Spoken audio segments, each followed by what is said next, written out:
Hey, hello, hi, welcome back to S-Rank, the only home of video games, and to trophy hunting.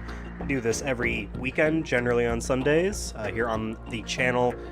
Just getting over a cold, a pretty nasty and obnoxious one I had that was creeping up at the end of the week. Was really hoping it wasn't going to just ruin my 2 weeks off here from work, and I feel like it's not going to. I'm still kind of low energy, and I might not be as loud during the stream as I might normally be. I might probably sound a little bit different too. I'll be taking pauses to mute and cough and blow my nose and whatnot. But I think I'm good to continue because I have a lot of streams and stuff planned for the next couple weeks here on the channel. Some neat stuff we have. Some critical stuff too. If folks maybe not have seen the past couple streams mentioning that, hey, I did that big 250th Platinum Trophy Marathon, getting the Platinum in Tekken Tag Tournament HD on the PlayStation 3, and we played that on, as always, my trusty launch model PS3, my CECHA01 model, my big old fat boy PS3, and I guess in the middle of the night, that system, when it normally turns on for like an hour at 3 or 4 in the morning to upload save data to the cloud and sync trophies, it overheated. At that moment in time, it overheated. We're going to attempt to save it. I put it on the books Wednesday. That's in 3 days' time, Monday, Tuesday, and Wednesday. On Wednesday, I believe at 11 Eastern, I put down, we're going to be attempting to save it. I'll be streaming. You won't see me on camera. You'll probably see my arms, coming in from the top or the bottom or whatever, because camera will be face down, pointed down at this table I have in front of me. It's actually the table we used for the Wonderbook streams, as I will open up that PS3 and attempt to hopefully, all I will do, because all I will probably be able to do is, with my, lack of hardware repair knowledge, is what I did 3 years ago on May 2nd, 2022, which is de-dust the whole thing, remove all the dust. I actually bought an electric, a battery-powered air duster. It was only like 18 bucks, and this thing's awesome. It scares the cat. De-dust the whole thing, and then attempt to, and I successfully did it last time, but apply new thermal paste. I literally bought the exact same thing I used 3 years ago, so fingers crossed that's all that we'll need. But it had a good run. I'm kind of disappointed if it wouldn't have made it to 20 years in service. It wasn't 20 years in my service, but in my family's service. But 19 years is still pretty long for a launch model unit that got a lot of action. So, but hopefully we'll be able to save it.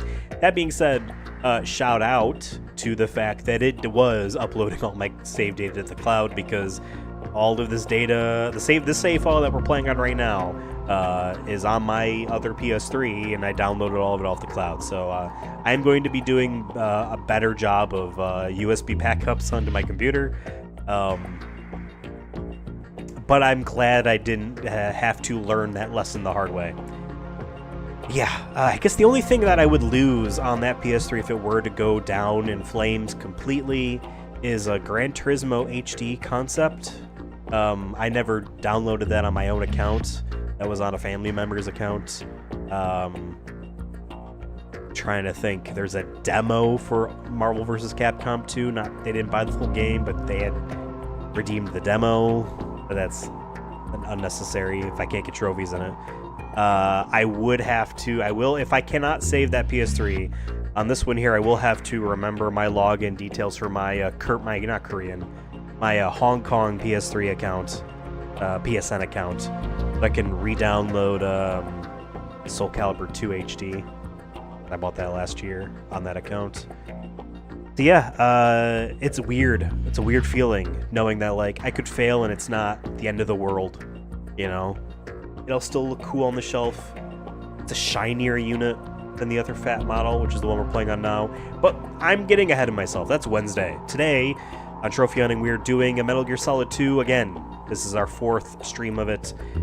I feel like this is going to be the longest individual game, longest number of streams, longest sequence of streams, longest overall time set on stream for one of these games in this series of trophy hunting stuff, because we still have to finish the last, it's about a third, presents itself like a half, but it's about a third of this easy mode playthrough of the plant chapter.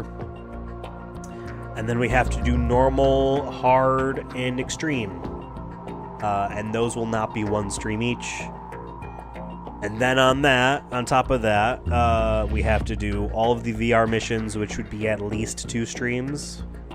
All of the Snake's Tales, little side story, goofy what-if scenarios. That's at least 1 stream, probably 2. The boss rush mode could be a bitch. We fortunately don't have to do a big boss run. But we do have to do a no alert run. But that can be done on very easy. That's at least 1 stream, just of time. So yeah, well, this is stream 4. I don't know, what's that look like? Stream 4, we'll say we'll complete easy here. Then let's just say for normal, that's 2. Count with normal fingers in sequence. Normal, that's 2. Hard, that's 2. Extreme, that's 2. The VR missions, that's 2. The Snake's Tales, that's 2. Boss rush plus, let's just say plus the no alert run, that's 1, let's just say. That's 11 more streams after today. It's gonna be a longer one. We're gonna be on this one for a while. Okay. But it's worth it though. This game rules. And this will be a platinum we'll be very proud of. That's for sure. I believe on Thursday. I think I have it set for Thursday. I'll double check that. But I have a stream later in the week. It is on Thursday the 21st. Is actually the next trophy hunting stream. I pushed that forward because I have off. So Thursday will be Final Fantasy 3. Right. I remember this. Yep, can't go down in there at all. Whoa! I was pressing up against the thing. What the hell happened? Right in! What the hell happened is he didn't know what he was doing. It's a weird angle. So literally holding right on the D. You have to flip over. Jack, what's going on? Answer me! You have to Jack? flip over. Jack! I didn't flip over.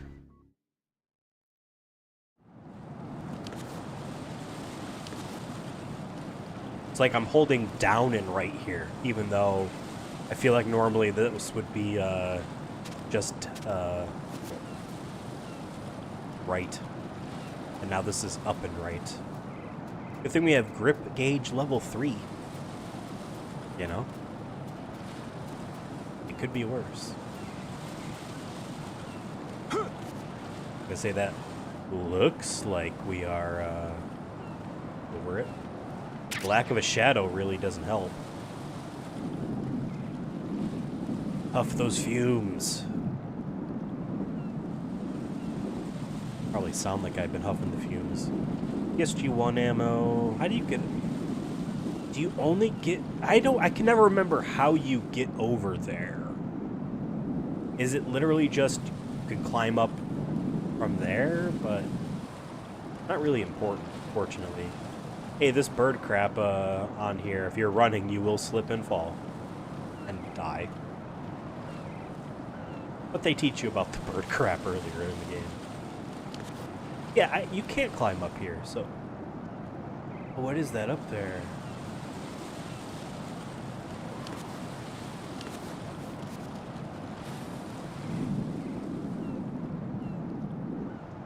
Okay, well, first off, there's fire here.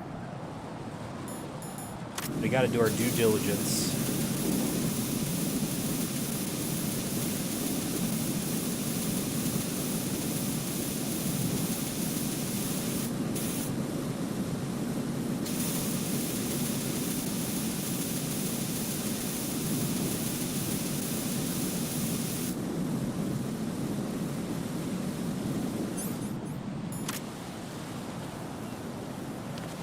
Is it a scenario where, oops, I'm pressing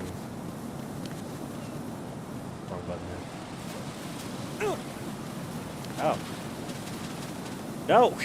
To roll! Oh my god. Is this a scenario where, like, we can come back? I honestly don't remember. What is that over there? Whatever.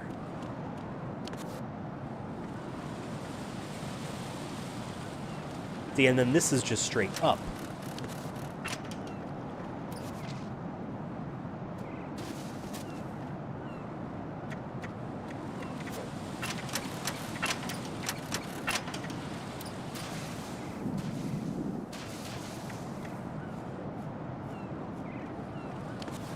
No, maybe we don't go back. I don't know. I honestly don't remember.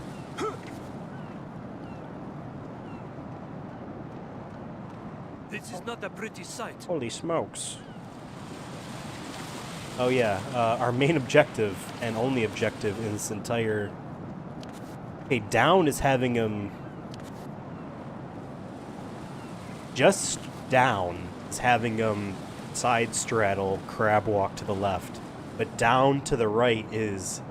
And that's like the cardinal direction down. You know what I mean? In terms of the game's logic, so that's weird. Actual objective, getting the dog tags. That's the only reason why we're actually playing through all these things here. I've had this spreadsheet open in this browser tab for months now, where I've been checking off the wrong thing. I know what ones are what, though, so it's fine.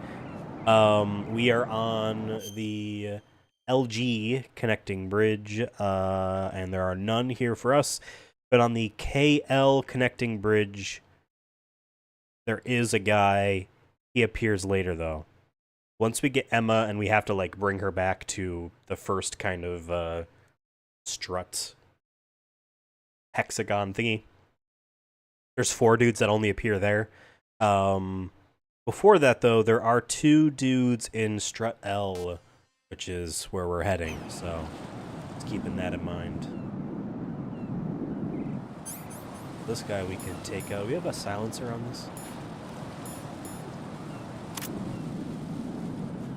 Ugh.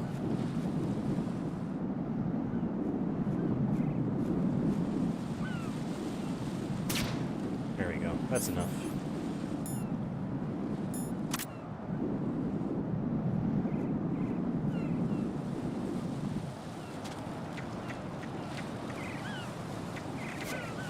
Oh, I was gonna say, I thought I pressed that way too early. There we go. But we can't do a somersault over that cat. Oh, this is probably a good place to shoot the birds out of the sky if you wanted to do that. Still, the funniest thing that we found in this playthrough of the game is in these sections where you're running over these panels and then they break apart as you're falling, as you're running past them. This is on, where is it? Right here. That bridge leading to the giant square in the center there is one such bridge, and usually there's already seagulls sitting on there. So from afar, you just trank them and then run past them, and like they fall to their deaths in the water. It's very funny how it works out like that.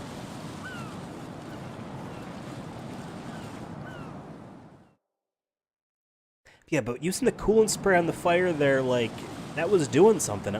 Maybe I wasn't doing it right, but I feel like that was just the solution. Spray it down so that there's no fire there and then climb up. Because I don't know how you're ever getting back.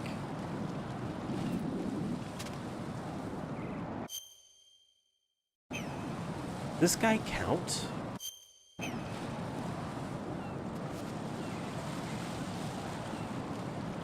Guess I don't want to shoot him with the SOCOM if it codes. I don't know how we would get in there.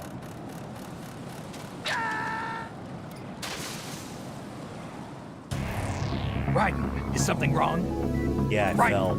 Raiden! Mission failed. Oh my god, I forgot we have the unlockable 2000s ass Mission Impossible 2 looking sunglasses. It's so funny. And then Snake has an even... Encounter the enemy. Request. I mean, that I guess that works. That's technically an area transition. I guess that works. Oh. I wanted to do this. See, and this is why...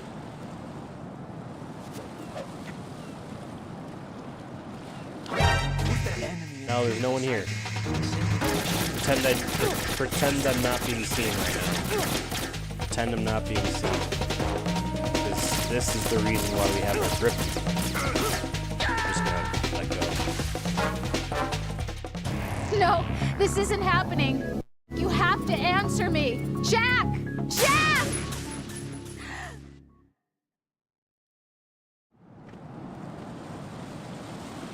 Alright, playing for real. Won't let me lean. I will crawl over. Okay.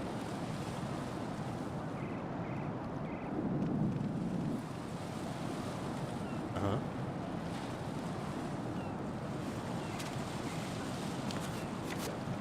Okay. Now we're good. This is why we got our grip gauge up to level 3 when we first started this run. We spent all that time. Is that you can just skip segments like this.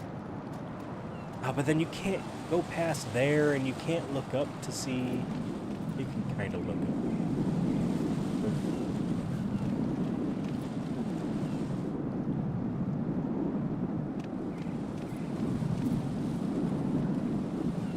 I think we're good.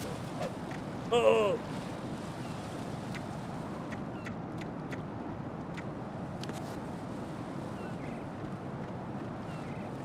Okay.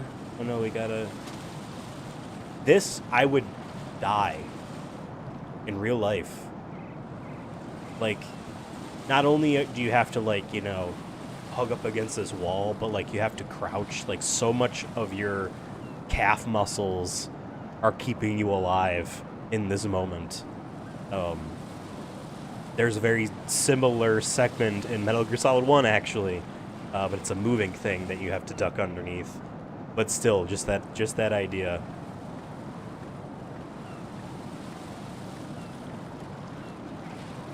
And then if this were me in real life, I would then immediately lie down and rest.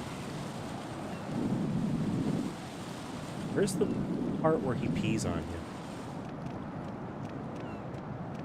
you? Oh, I'm going to go in my pants. Forgot it's literally this. He's looking right. Alright, this is the funniest part in the game.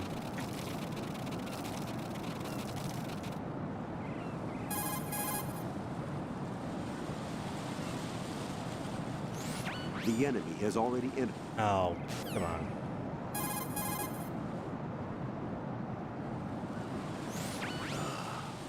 Right, my sympathies. Sneaking missions are called wet works for a reason after all.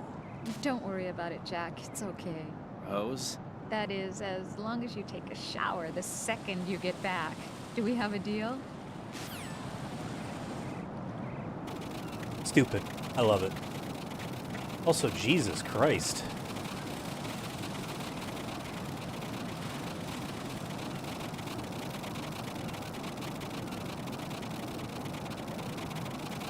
I don't remember. Does this just go on forever? We're gonna let it sit here. So we put in the controller down. I think this just goes on until you leave. That's actually kind of funny. Maybe after they put in the codec conversation about it, there were testers that were having trouble being able to do it in time, so they said, oh, whatever, just put it on forever. That's honestly funnier. Oh, he did stop. Now, someone quick do the math, do the science. How many milliliters was in his bladder? How much was in there? I want to know.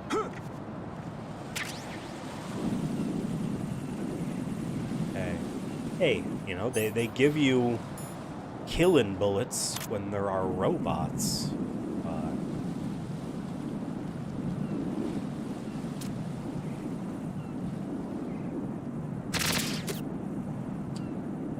Most of them hit the guardrail.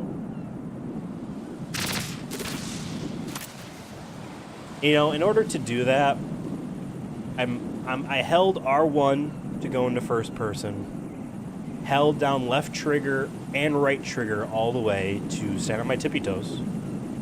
Very, very, very lightly. Very lightly. Oh wait, do I not have the gun equipped anymore? Very, very, very lightly held down square button. Not all the way, otherwise that would fire the gun. This is a pressure sensitive. And then pressed firmly inwards as my left thumb moves around the analog stick to fire. You are literally you're at least doing this motion here with one hand. With a button. You're doing this with one hand and like, I guess you can do your, yeah. I love it though, I'm not complaining. Somebody's peeing from the roof. Yes, they were doing that. It was a lot.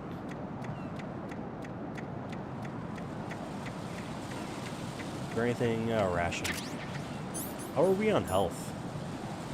I guess I might as well. Whatever. Now, there were 2 guards in Strut L. I believe that is technically behind us now. So I'm going to head in there. Oh, this is fried anyway, so we can't go in.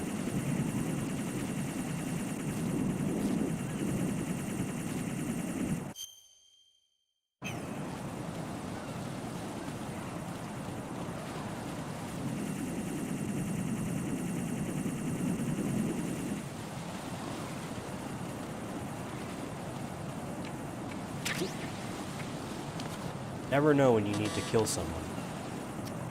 Oh, do we need to enter into...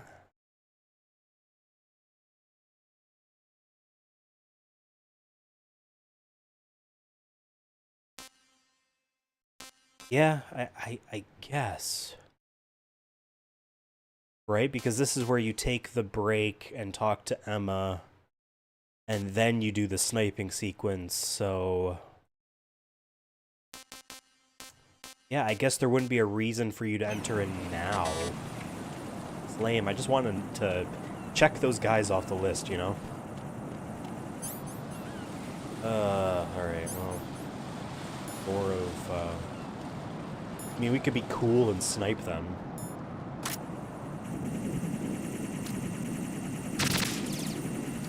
No, I forget that the hitbox is a little bit more realistic than,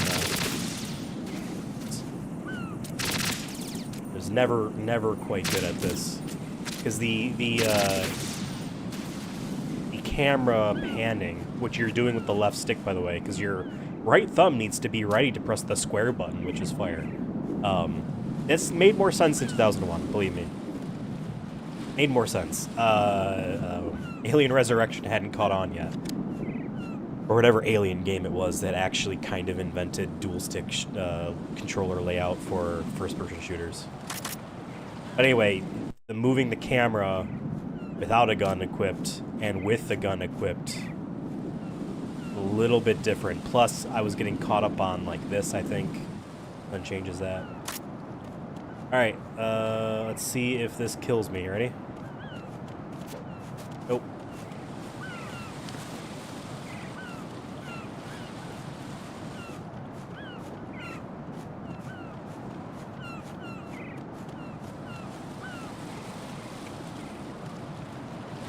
This was always too dark for me to see.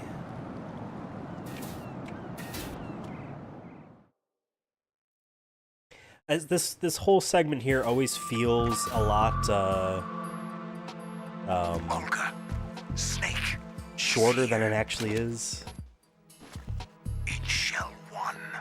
My father. Oh right, we were skipping all the cutscenes. Sorry, we're not watching any of these. We actually want to get through this game in hopefully less than 11 streams for this platinum. Sorry, you listened to the funny one. But we're not doing it anymore. Right. Okay, this is where we get the Nikita missile, and we if we don't already have it from the cutscene, and have to fire it at President Johnson or whatever. It's the current fictional president.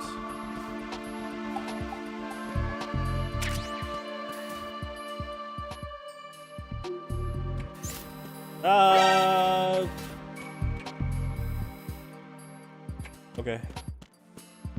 Where was the node? We need to get our radar on.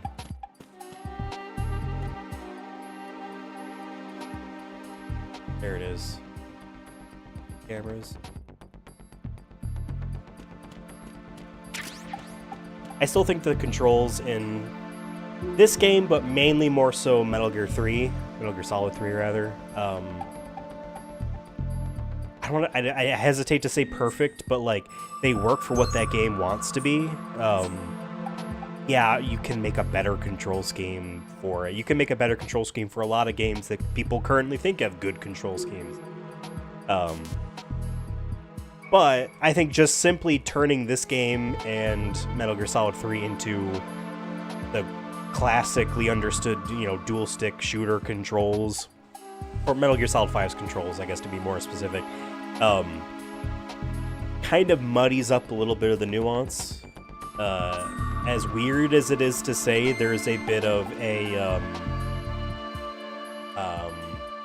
how do I want to put this? I don't want to say mechanical control, but there's a little bit of an operation to doing all of the kind of techniques in this game, and having things be a little bit too easy to do in terms of not requiring as many, again, boom, boom, I'm holding down a shoulder button and 2 triggers to stand on my toes and be in first person, and then, pressing a button to do the gun. Having things be a little bit more complicated and take a little bit more work makes those things feel a little bit more rewarding. Again, having the fire button, for your gun, be a face button, which is pressure sensitive, means that when we hold up a dude and we want to not kill him, but make him think we are going to, and put the gun away, we have to literally ease off the pressure on that button. It's different than, not having that kind of tension there. I think it adds to it. It's kind of like in a fighting game, a lot of special attacks, special characters' special moves will be on motion inputs or charged inputs, and those are a little bit difficult for people to do, but removing them removes the time it spends to do that motion, or especially in a charge attack, where you're holding back and then pressing forward or down and then up, whatever. And firing them off immediately, everything feels different and weird, and it's not what it needs to be. So I'm a defender of the controls, absolutely. But hey, we basically go like 3 weeks between playing this particular game, and so yeah, I do need a little bit of getting used to the controls again every single time. Also, this is way too dark. It's even dark in OBS. What's up, Brett? How's it going? Oh, snap again. Yeah, Metal Gear Solid 4, they also changed that to be more of a shooter. Like, you really were killing lots of dudes in that game. You were killing lots of dudes in that game. And there was they wanted to add a lot more of the whole war economy stuff going on there, so therefore, gameplay-wise, they need to give you a lot of gun options in that game, like an insane amount of guns to get.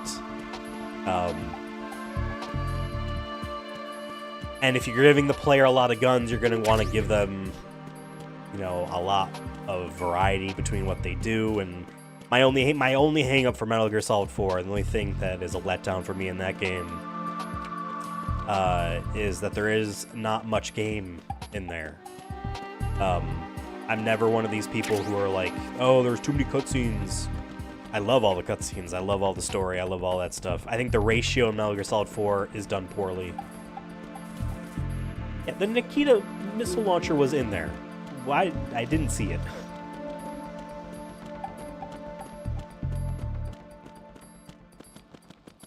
I love 4. It's right here, right? Get Nikita first. Oh, that was just ammo?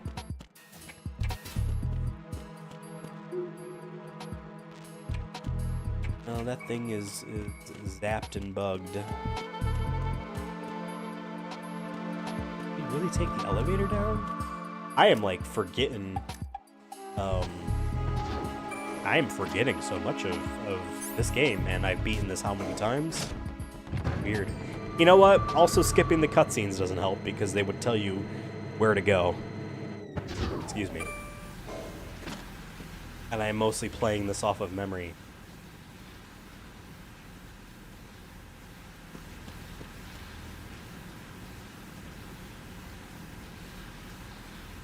We don't go to Emma first, right? No, we go through here first anyway to... Okay. So we have to fight Vamp.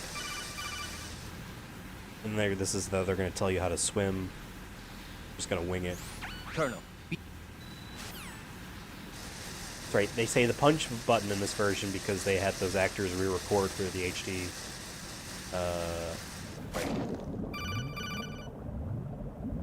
Maybe wait till he isn't underwater to call for your critical bits of information.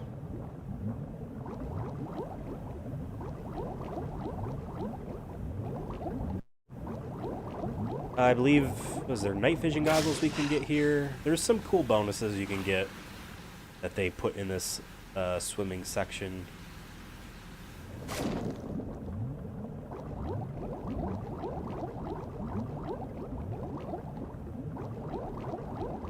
Not having the map makes this harder.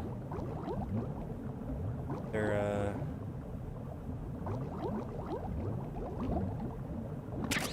yeah, there's the night vision goggles.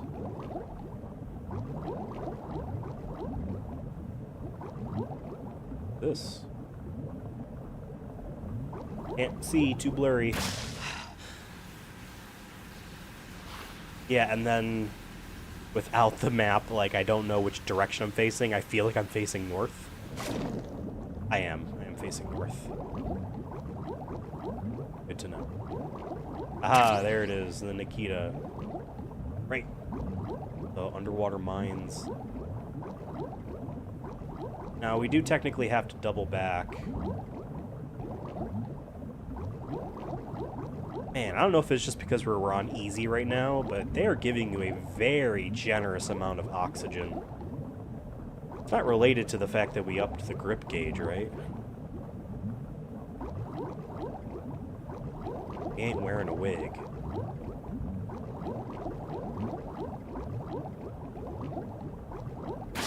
There we go.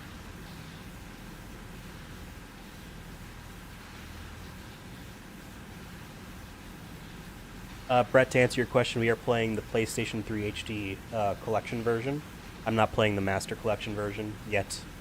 I guess one day, 1 year, I will. Interesting, if you think the first 3 Metal Gear Solid games are on PS1, I don't know if it would have ever been possible for... Well, I mean, I don't know, 98... We're talking 94? Right? Was it 94 was PlayStation's launch year in Japan? Yeah, because the 30th anniversary was last year. I guess. I don't know. I feel like this game in particular, Metal Gear Solid 2, on original hardware, is a revelation. I feel like people forget, especially because you're playing a lot of PS2 games in emulators, and you're playing HD versions, and you're Sorry, I didn't mute for that. We're playing, most of the time in modern context, players are playing PlayStation 2 games not how they are presented on original hardware. This game was 60 frames per second back then, with almost no dips, with a lot of fancy graphical effects, the rain on the tanker, how they did all the cutscenes in a very Spartan-esque fashion of like almost like shadow boxes, like dioramas of the scene, because we know the camera is not going to show anything else, so we don't need to make anything else. How they handle like the reflections and the floors and mirrors is not uncommon for that era, but done, I think, beautifully well. I think this game is brilliant. And I personally, even though like I think Metal Gear Solid 3 is the best game in the franchise, and I pressed circle and not triangle there. Metal Gear Solid 3, in my opinion, is the best game in the franchise, and I would put it in a top 5 list for greatest video games of all time, and definitely the best game on the PlayStation 2. I do wish that there were more Metal Gear games like this. Nothing has scratched the itch since. There is something, again, very dense and technical about how you move and operate in this game, how you can interact with the environment in this game that is just too neat. It's just too cool. I know there have been indie games that have attempted to do stuff within this space. Volume was one I remember wishing I would really like. It was fine. Nothing is Metal Gear Solid 2 as much as Metal Gear Solid 2 is Metal Gear Solid 2. If that makes sense. Metal Gear Solid 3 is very close, especially if you play the actual Snake Eater version, not Subsistence, with the classic and kind of cumbersome camera. It's close, but its environment is different, obviously. It necessitates a different way in which you would play that game. Alright. Yeah, we go... Oh. Go... I don't remember if you stand up or you crouch here. But honestly, I love them all. The only Metal Gear Solid game or Metal Gear game in general that I would say I am disappointed in, and even though that's a very loose to say disappointed in, is 5, is Phantom Pain. I think Ground Zeroes is a better overall product than Phantom Pain. I think it's a more complete package than the Phantom Pain, which sounds hyperbolic and a little probably pretentious to say, but I feel like that game had a better identity on what it wanted to do with its open area environments. What are you doing? Please don't let me kill you, sir. Please don't let me kill you, sir. Thank you. Phantom Pain is just too long, too slow, too uncreative in weird ways. Like, there's so many ways you can interact with enemies and whatnot in that world, but it's all presented in a unimaginative, boring desert and/or dry safari land environment. Bases are just spread out just because. Yes, you can technically enter in any area, any of these bases in any, kind of, I don't know, direction, I guess, whatever better term I can't think of right now. And then what? It's too easy just to do this to everyone. Okay, they put helmets on, so you throw a disc at their head, helmet pops off, then you do this to them. And then, of course, you have to invent ways to not just do this to everyone, right? Which is, to be fair, what you have to do in Metal Gear Solid 3. You have to do that in Metal Gear Solid 3. Playing that game on the hardest difficulty and not just doing this to everyone in the head. Not even doing this at all. Unless it is to, like, throw a snake at someone, which is cool. Is what gives that game a challenge. The hardest difficulty in Metal Gear Solid 3 is still too easy once you know how to play. But still, Metal Gear Solid 5 is like that plus like it's just a very overall slow package, and there's a very lame story there. That's where the getting all the famous friends or people he would want to be friends to be the actors in his games, and everyone's got to have a stupid name. No one can have a first and last name. They always have to be known as code names, like Gray Fox's Frank Yeager. His name is Gray Fox, which is cool, but he's got a real name. That's what grounds him as a real person. Nah, this guy's name is Code Talker. This guy's name is Skullface. This chick's name is Quiet. Don't get me started on Quiet. And then Death Stranding, which I love, I never finished, and I will finish because I also want to play the second game, is like, yep, everyone's got to have a stupid ensemble cast name because that will make them more memorable? Question mark? Do you read me, sir? I don't know. The Patriots. It's different. I like it. It's different, though. I wish to be a member. I don't want to be one of those people that's like, Thing isn't what Thing was when I first played That's Thing, right. and I liked Thing when I played Thing. I don't like Thing now. Thing not good now. He resigned. It's very lame. People change, right? As a creator, That's as a right. creative, you Arsenal. change. What you want to do changes. What It he is wants a to do means now, to I preserve don't the I don't world. jive with as much as this. Right? I don't jive with it as much as this. This is card. I forget he dies. I forget he kills himself. It's just very funny to go skipping all those codecs and then just see his body on the ground like that. Yeah, also not that big of a fan of like the and this is more of a speculative part on my part, I guess. Speculative thought on my part. But and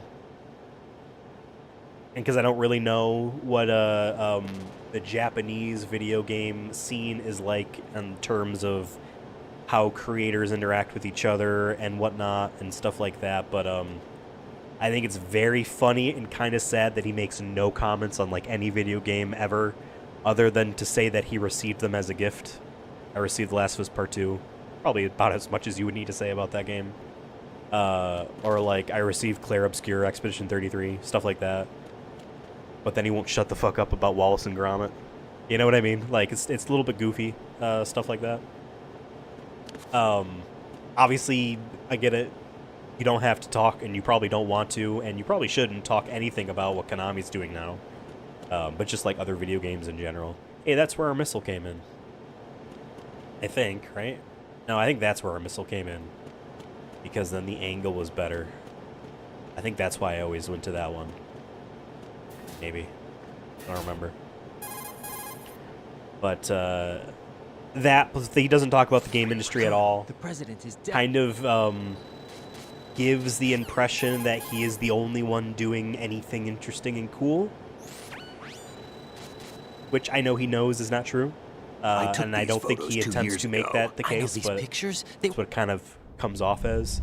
I'd infiltrated. It's almost like recently Quentin Tarantino talked about how since David Fincher is directing the sequel to Once Upon a Time in Hollywood, but what do you think about that, Quentin? Photos of Or Snake. whatever the question was proposed, and he's about asking about why David Fincher is a good person to direct the sequel to Once Upon a Time in Hollywood, and Quentin Tarantino's like, well, we're the two best directors, and he respects my work. So therefore, he would understand my work and would do a good job at adapting my work. Have a little bit of humility. But listen, it's okay. It's okay for a creative to be a little I don't know, a little bit like this in the head about their stuff. I think it allows you to be a little bit more daring in interesting ways if you don't have the fear of insecurity and humiliation, I guess. You know what I mean? Listen, I think Zack Snyder's politics suck, and I don't think he's great at telling stories. I want him to keep telling stories. I think it's interesting. You know what I mean? Stuff like that. I thought BioShock Infinite was a giant embarrassment in terms of its politics. I think regular Bioshock is almost embarrassing how people take that game in the ways they take that game. But I don't want Ken Levine to stop making video games. I think that's interesting. Kojima, so far from what I understand, has good politics, so I definitely want him to keep making stuff. The other thing he does on Twitter too, which is, it's like, I don't know, I just find very weird, because I follow him, I follow both his Japanese and English Twitter accounts, and man, he retweets lots of praise about himself, even the most like, Kojima's my friend, he's the greatest person ever, you know, choking on it type of praise, and it's like, come on, man, maybe don't retweet that stuff. You know? I don't know. Have a little pride. I don't know. So then that element plus the whole, celebrities.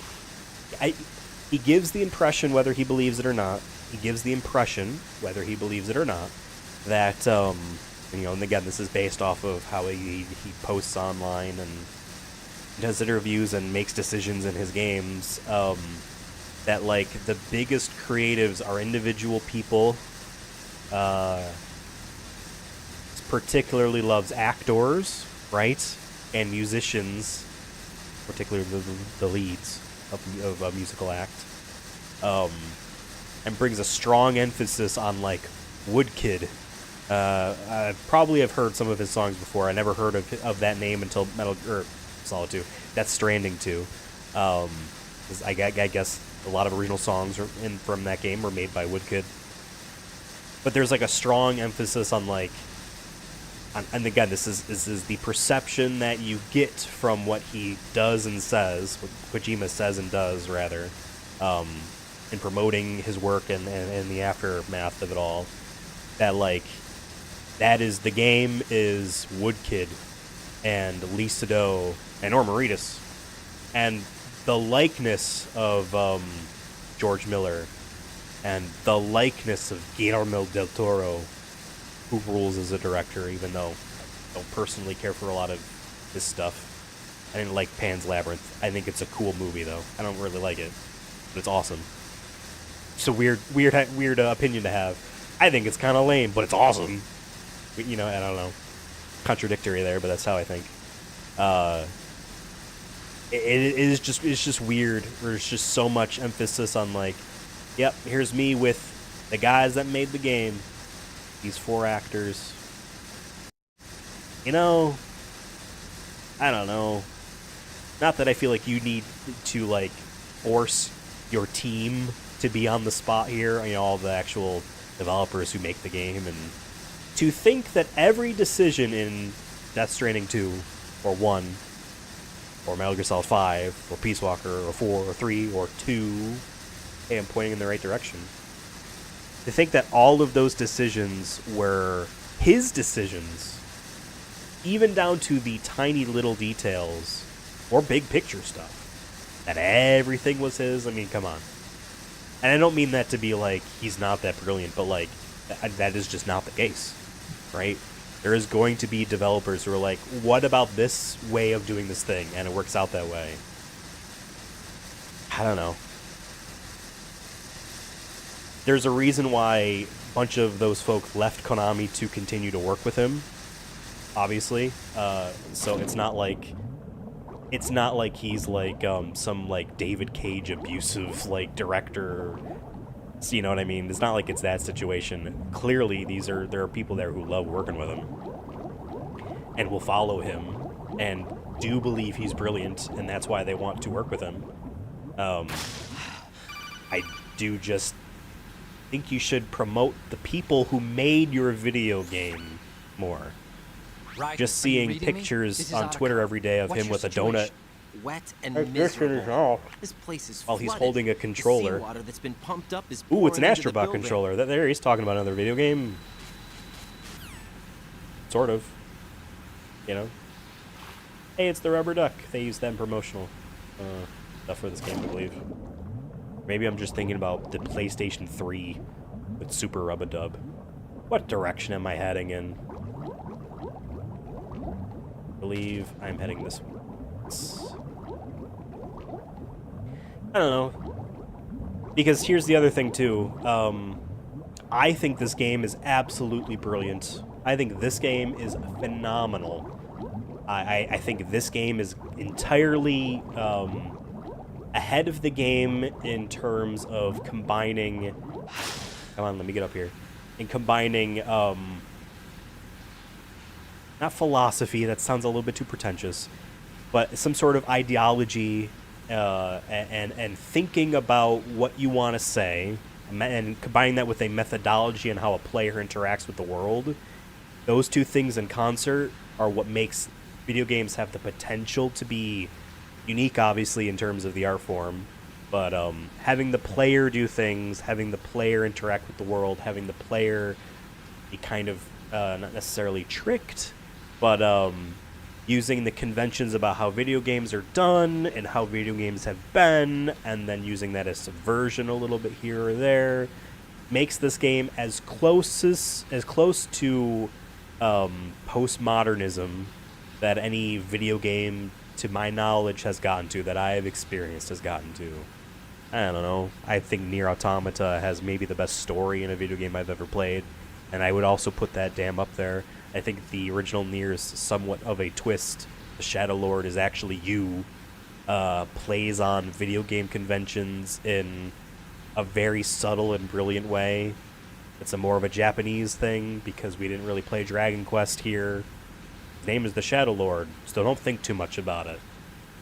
You know what I mean? Which is what Dragon Quest always did. I think this game is extremely brilliant, and I think a lot of that brilliance is accidental. I think a lot of that brilliance is down to that death of the author, only the audience remains type of thinking that I do enjoy partaking in. I might not be as militant on, yes, that is the way, as I might have been even a year ago. I head in the right direction? Talking too much. You're letting me talk too much. I got M4 bullets, so I must be doing something right. You know, just like, okay, here's an example of something that was intended. Naming, oh, we just passed the Vulcan Raven. Oh, we're going back in the wrong direction. We'll pass him again, the Vulcan Raven, little figure there floating. Something that is intentional, that is brilliant. At the end of the game, Raiden throws away the dog tag that has presumably your own name on it, because when you first interact with a node in the plant chapter here, it asks you for a name and birth date. And I always remember blood type, but no, it's not blood type. It's asking if you want blood to be on or off, because it's an option. Right. Interact with the door. He throws away that dog tag, symbolizing that he is taking control of his own damn life. That is also, you know, in a cutscene, the last cutscene of the game, you cannot control him anymore in the game. That is intended. I believe that to be obviously intended. They literally, you know what I mean, stuff like that.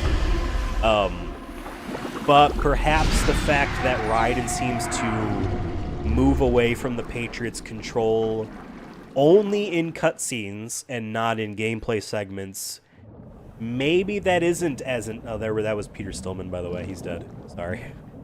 Maybe that wasn't intended to be as symbolically, hey, you, the player, are a part of this thing that we have going on here, and Raiden wants to break away from the thing that you and I got going on here. Don't let him do that, you know? Maybe that wasn't intended, is part of my point. But it doesn't matter if it's not intended, because it's brilliant anyway, you know? That's kind of my thinking about art.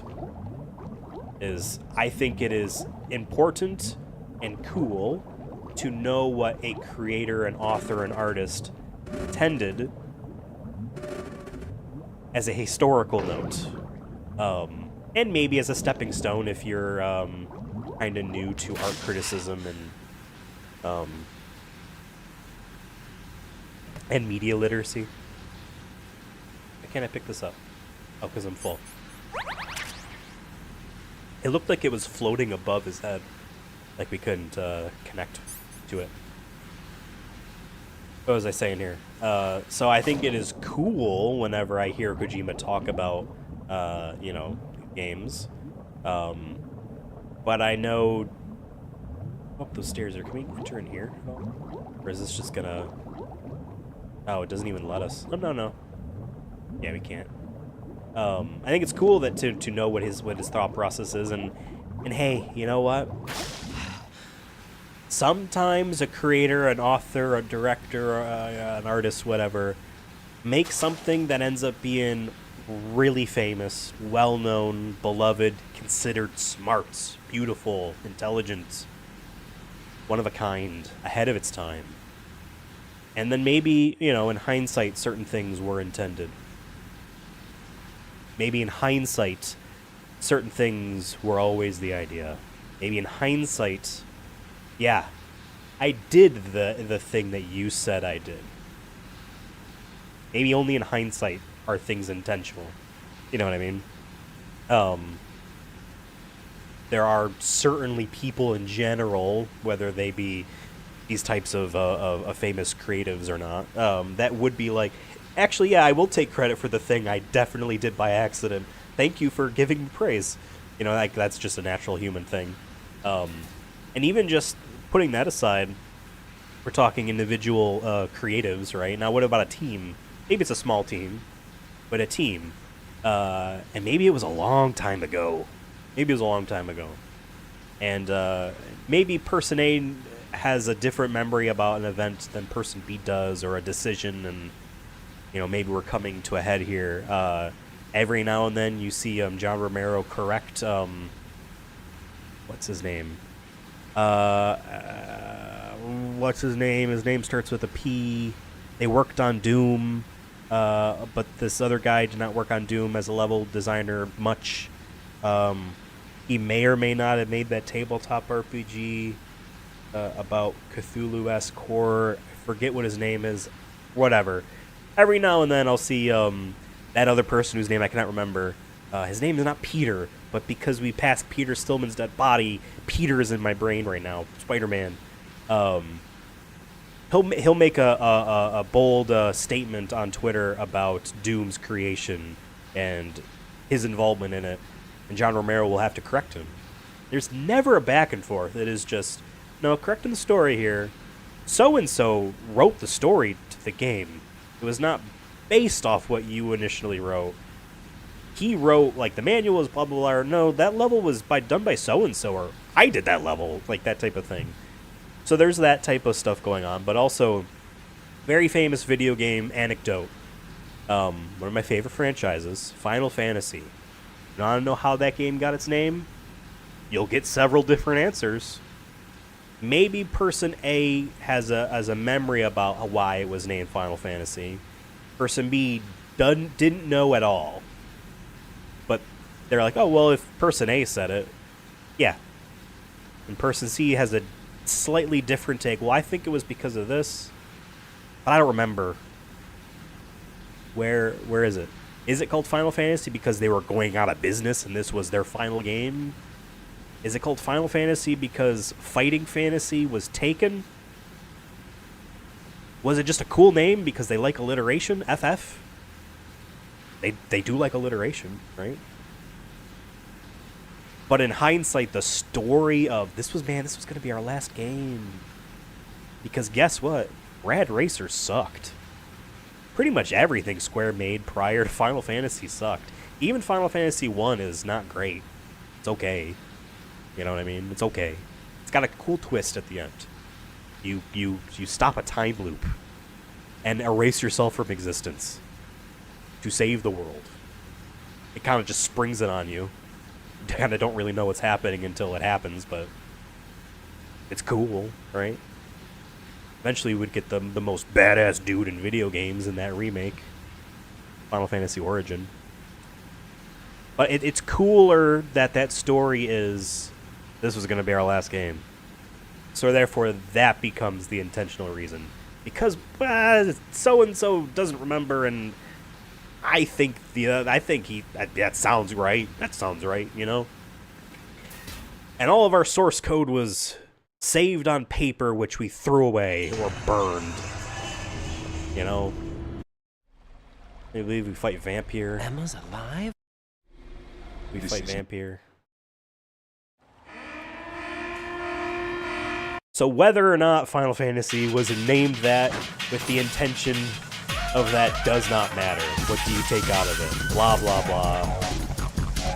I believe I always just shoot him with this.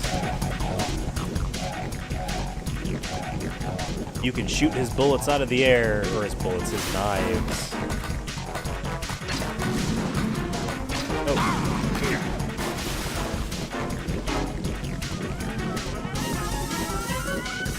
I'm using the stereo headphones on my head to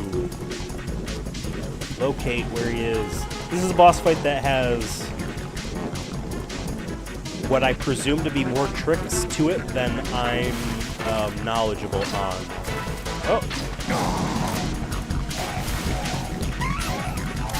Like, I believe there's a way to force his oxygen to go down lower. I believe. Well, where are you? Oh. Wait.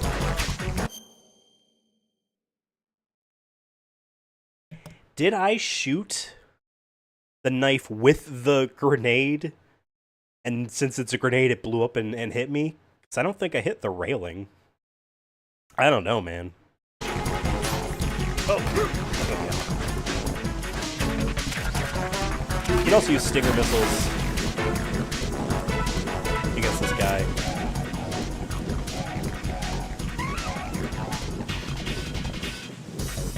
I mention this almost every time we get to a boss fight in this game and previous game, but mainly this game. There's just so many neat little ways to take them out, and just weird ways to do it. Oh, he didn't jump back in, huh? No! I thought he was back in the water. That's why I moseyed on up into position here. Right. Let me put this away first. And where is this? Where'd it go? Where's that knife? I'm sorry. Don't fall in. I thought the knife was like here. I mean, obviously I can move now, so it doesn't matter. But yeah, you can only stand in first person when he does his orange knife. There we go. I love it. Is such to say those sunglasses are 2000s is wrong. Those glasses are 1999/2000. It is that specific. It is literally Tom Cruise Mission Impossible 2. Colonel, they've... You know? It's so funny to me.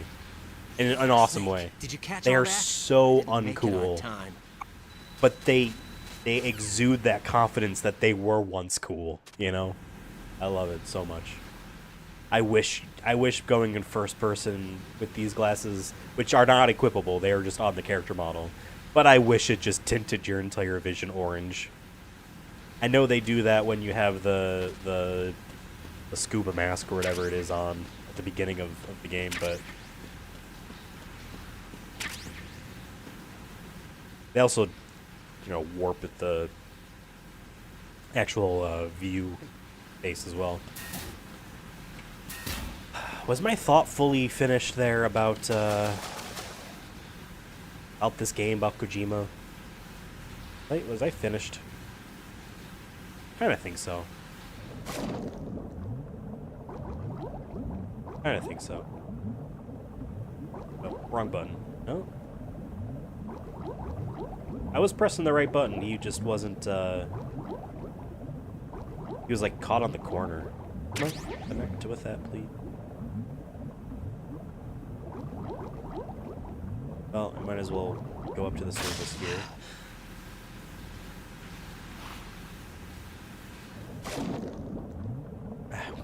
Turns out was not facing the direction that I thought. Oh my god. Wait, there are the stairs.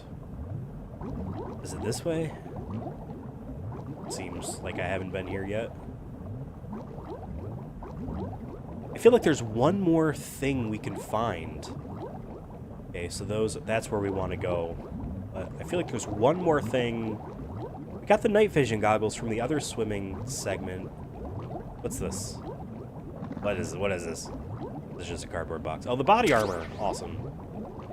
Something that would definitely have been a lot more fun overall to have found at the beginning of the game, hidden, in like a really hidden way, so that it's not like, did you know? You know what I mean? Is that's expert mode. Okay, a little bit of foreshadowing there. That you're gonna need those. Not that it really matters. All right.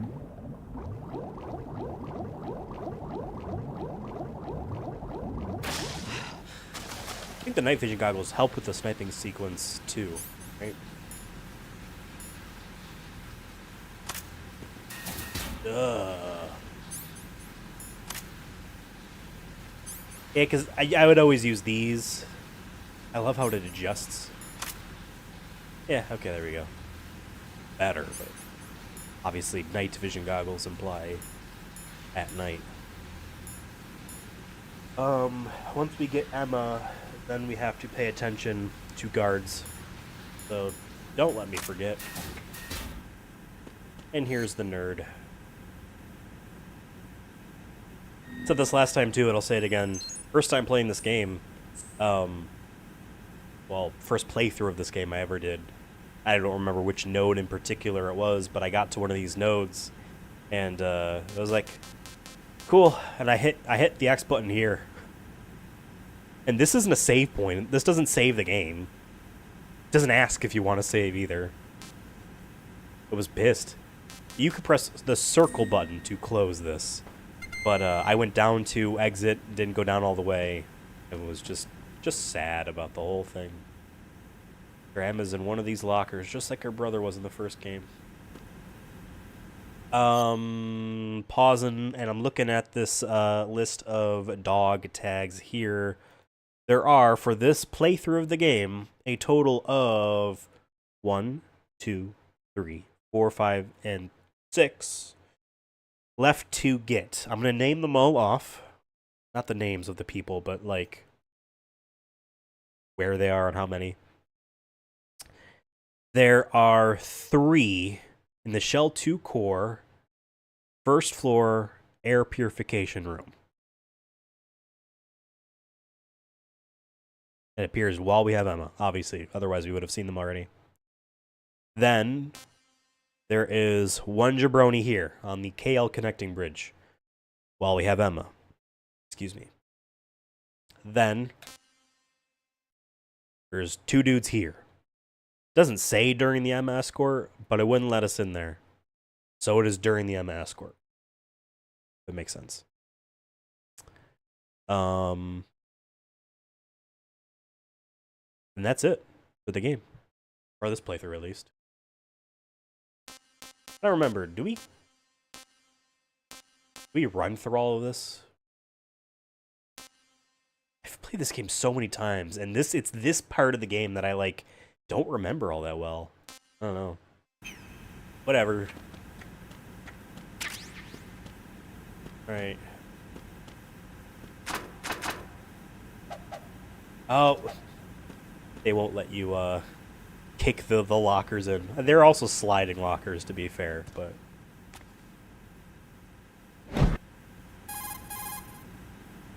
funny timing on that. Can you hear me now? These sunglasses definitely don't make me look like a rapist. These are definitely not sunglasses I got at Tel Aviv. You can swim. I can't swim. Sorry, just First, we'll head to the skipping all of these cutscenes and whatnot, and the what words are then eventually heard is funny.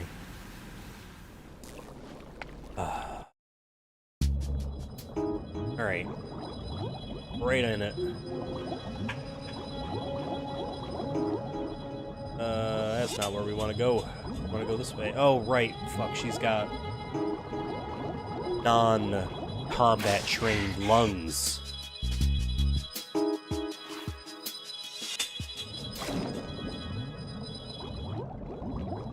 Fuck. Even with the map, I still don't remember.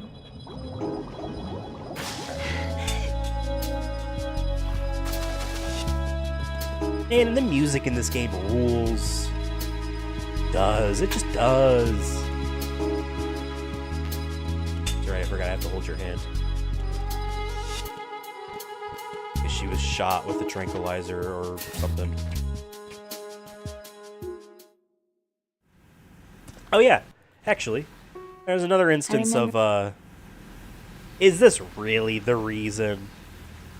Well, it sounds great, so I'm saying it is the reason. Metal Gear Solid 3 takes place in a jungle because Henry Gregson Williams, the person behind the score of all the amazing music of this game, told Kojima, I'm not coming back unless you let me do jungle music. That's what Kojima says. I think the music in 3 is awesome. The environmental music when you're sneaking around.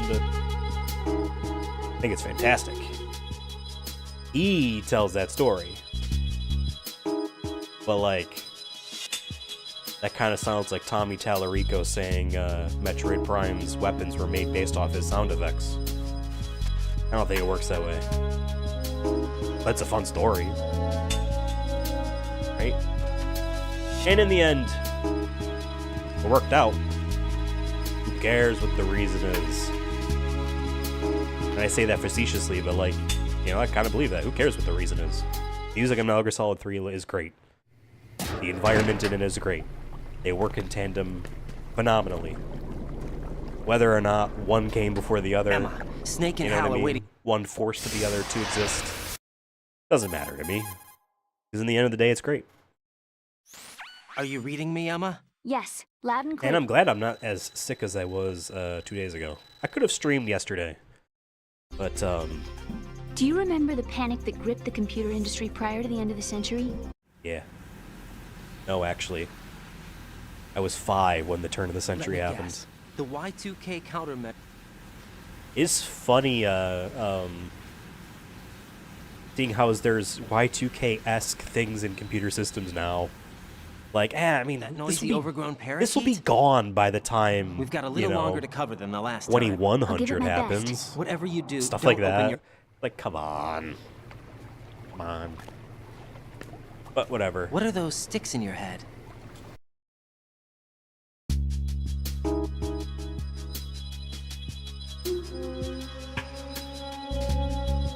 They hold my head in place because I was shot in the back of the head with a shotgun. They are not there to hold my hair up. These actually keep my skull from lying open. But thank you for thinking that they're cute.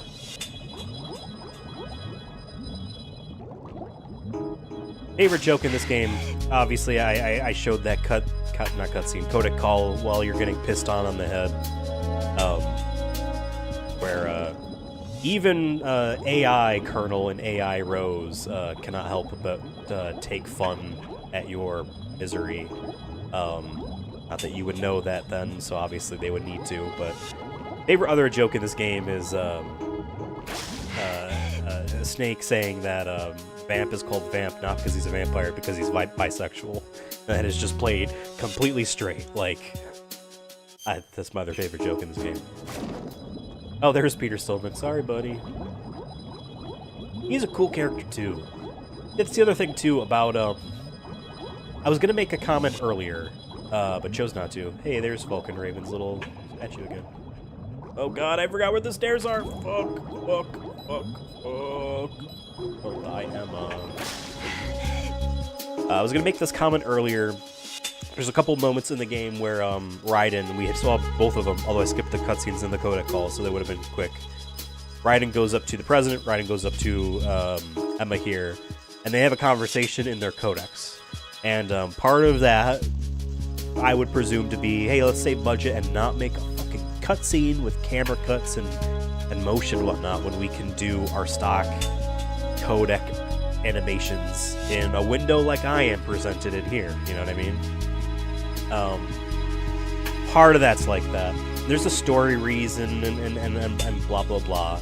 But you know what else it does that modern Kojima games from Metal Gear Solid 5 onwards don't do? It gives the characters the only way in which that these characters can express themselves is with their words, with speech. And good writing, obviously, is what's required to have the good story. The other thing I think is neat and cool, mainly when I saw it first in Ground Zeroes and in Phantom Pain, Metal Gear Solid 5 proper, but I find less interesting in Death Stranding, is the one camera take, one camera motion cut, whatever you want to call it, for cutscenes in those games. Metal Gear Solid 5 onwards. Every cutscene has to be all done with one camera, no cut. And I feel like that I have not played I have not played Death Stranding 2, so strike that out of the record here. And I have not finished the last quarter of Death Stranding 1, but I understand that's not going to change. I feel like that has I just don't feel like Kojima's directing is good enough for that style to be done effectively. I think it leads to a lot of plotting and slowness. And I just feel like he's done the trick too many times. You're seeing repetition in a lot of those cutscenes, and he wants a big, strong focus on the visual. Characters are portrayed, their deep meanings and their cool factor and their vulnerability and whatnot through striking visuals by like having the camera go up and close and slow and back away, stuff like that. When at the end of the day, guess what? It's the writing that makes stuff memorable. It's the writing that makes stuff actually seem smart. And the combination of his own writing, which sometimes his English is goofy, and from this game actually onwards, it is, from my knowledge, him doing the English localization. Metal Gear Solid 1 had an actual English localization team, to my understanding. I might be wrong on that. Not 100% confident. But I think the chops are better here than it is in trying to do your story all through doing cool camera work where characters don't really talk much. I think Snake in Metal Gear Solid 5, blah blah blah, it's not him, whatever. Don't care. I think he's supremely less interesting and not cool. Because guess what? All the cool things if I close my eyes right now and I'm thinking about Metal Gear Solid 1, 2, 3, 4, even Peace Walker, all of the cool moments are the things Snake says. It's not how he moves in cutscenes. Almost never been. It's almost never been. Actually, the very beginning of this game with Snake on the tanker, maybe. But that was just a cool technical feat. So of course it's stuck in your brain, right? And yeah, and like there's obviously so many memorable cutscenes in these games. I'm not trying to say any of that is not good or anything like that. But point being is that like Solid Snake became a memorable video game character based off the voice work, but the writing. You know what I mean? And so you bring in Metal Gear Solid 5 and you kind of remove both.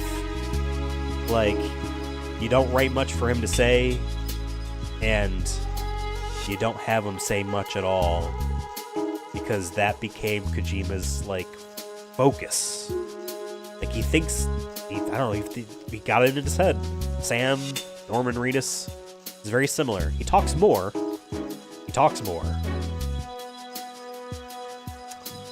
But it always feels like we're not seeing enough. I always get the impression when I look at like the trailers for I keep saying Metal Gear Solid 2, when I mean to say Death Stranding 2. Trailers for Death Stranding 2 and everything I played of Death Stranding 1. I've always given the impression that they think that Sam Porter Bridges, Norman Reedus' character, your main playable character there in Death Stranding 1 and 2, is like this deep, thoughtful hero character. But I always get the impression that I must not have missed the parts where he earned that. I must have missed the parts that this game is trying to invoke you to have remembered. I must have missed that. It must have been, because for most I play, he just goes, hello, when I accidentally pressed a button while running, or ripping his toenail off or whatever. And whenever I like watching the trailer for Death Stranding 2, I did it right this time, and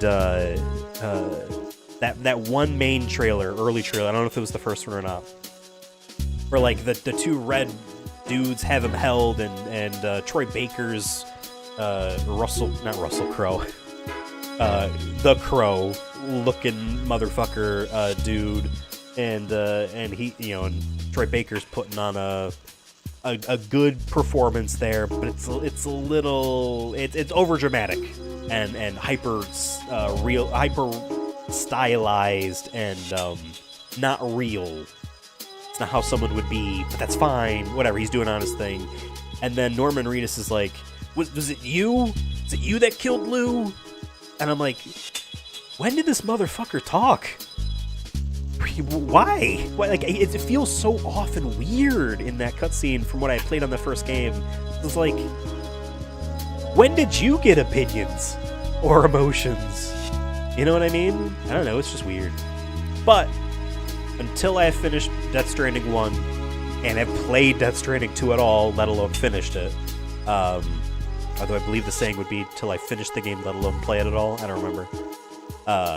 I'm withholding a lot of that modern Kojima judgment because a lot of that for me is a decade ago, September 1st, the day Phantom Pain came out, and also that Mad Max game that I think sucked. I never played it, but that was the impression I got.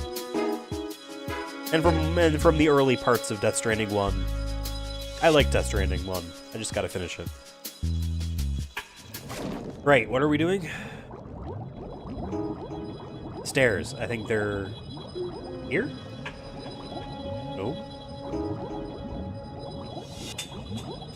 So I hope everything I've been saying so far is coming across as not nonsense. I hope everything I've been saying so far is coming across as is relating to you as much as I'm intending it to be. If not, please, you know, let me know. There will always be comment fields below each of these streams afterwards in video form.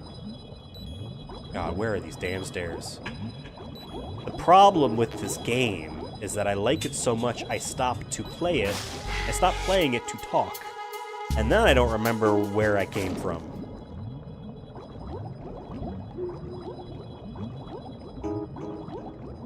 Nope. Nope. Oh, I know. It's down here and to the left. Yeah, yep, because the stairs wrap around. Yeah. All right. I get it. Well, that's right, and then they give us the not cockroaches, sea lice. And understandably so, the non-military trained Emma here does not want to walk through them. Which, I mean, I get it. And, like, I'm over here being like, yeah, I'm not gonna crawl through all of this. Oh my god, they're on your rations. I never knew that existed. Holy crap, that's awesome. What does this mean? I can't, How do I get rid of this? That's weird. I never knew that. Again, so many finite details in these games. Well, if I eat this, am I gonna die?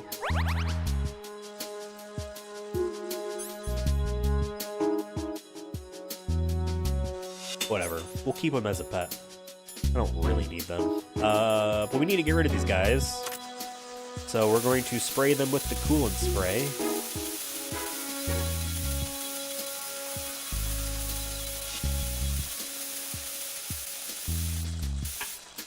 So it's been a very funny stream for me to have realized an hour and a half in that if my mic was muted or not.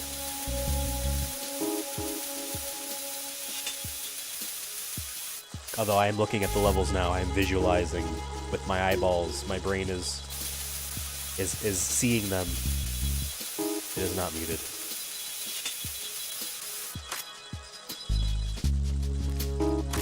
Let's get rid of you guys too. I don't know where you guys are going, but I don't think it really matters.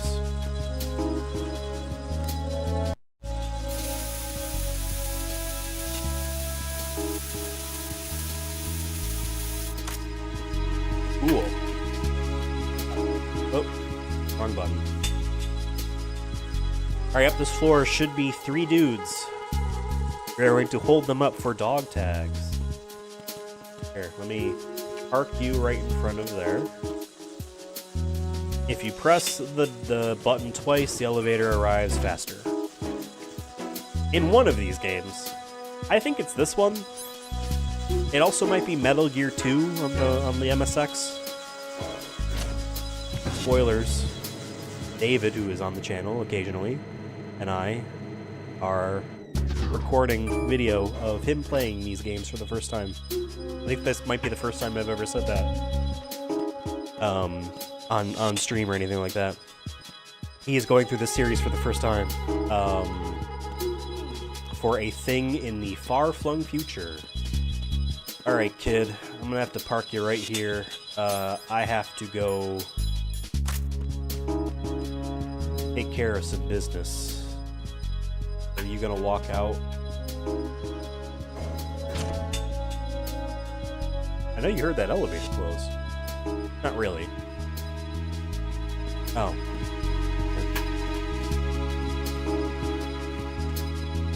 Freeze!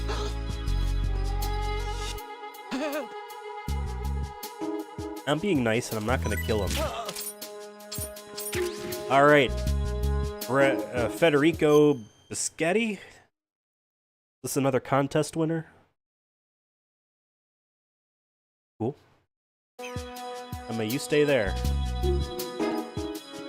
I'll come back, I promise. Ooh, I don't remember. Is there a mechanic where, if you move too far away from her, like, bad guys get her? Or something? Maybe I should just grab her now. I'll move her into that room with the cameras we shot.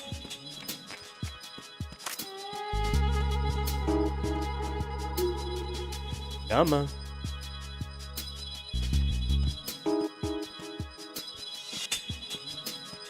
There's a part at the end of Metal Gear Solid 3 in which you and Eva are going through the jungle together to get to the your flight out of there, right?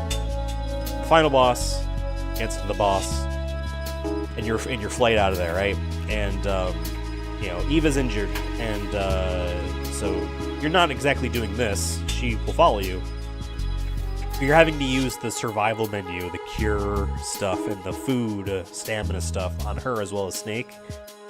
And that was such an awesome escalation of complexity and challenge with video game systems to be like, you have to take care of 2 people now. The only issue is unless you're playing on the hardest difficulty and also being picky, you don't really need to eat much. You don't really need to cure much. And also, you don't really do much with the 2 of them to warrant a long-term plan, unfortunately. But it's neat. I still love it. It's a kind of smart way of, without adding in new mechanics and new things, it's just here is double the thing, if that makes sense.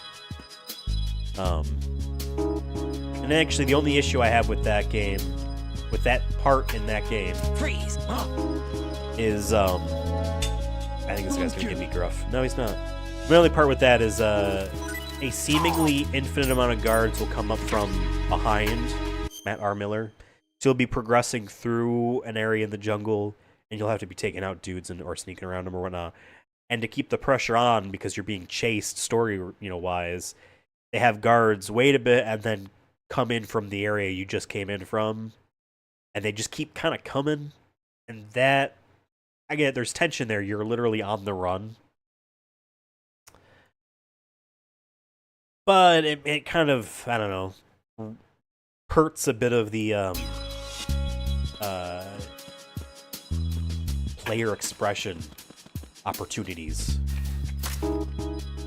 There's less room to really play around with it because as honestly decent as the escort, follow me, wait there kind of AI programming is kind of as decently done as it is. She does get caught up on things. You can move a bit too far away for her to stop following you, but also, like, maybe you might not actually realize that. And oh crap, and now someone saw her, now she's just shooting wildly at them, and... Freeze! No! Please don't.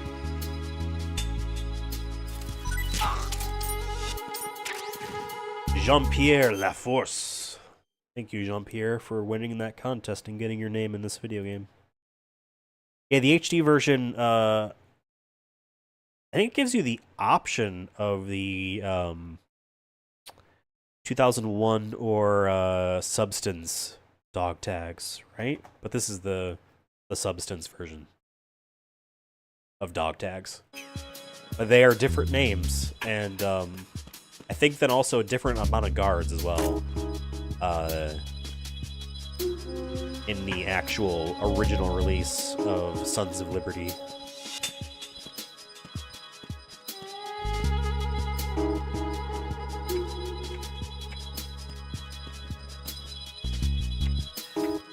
I'm having a good time with this. I mean, obviously, I love this game a lot.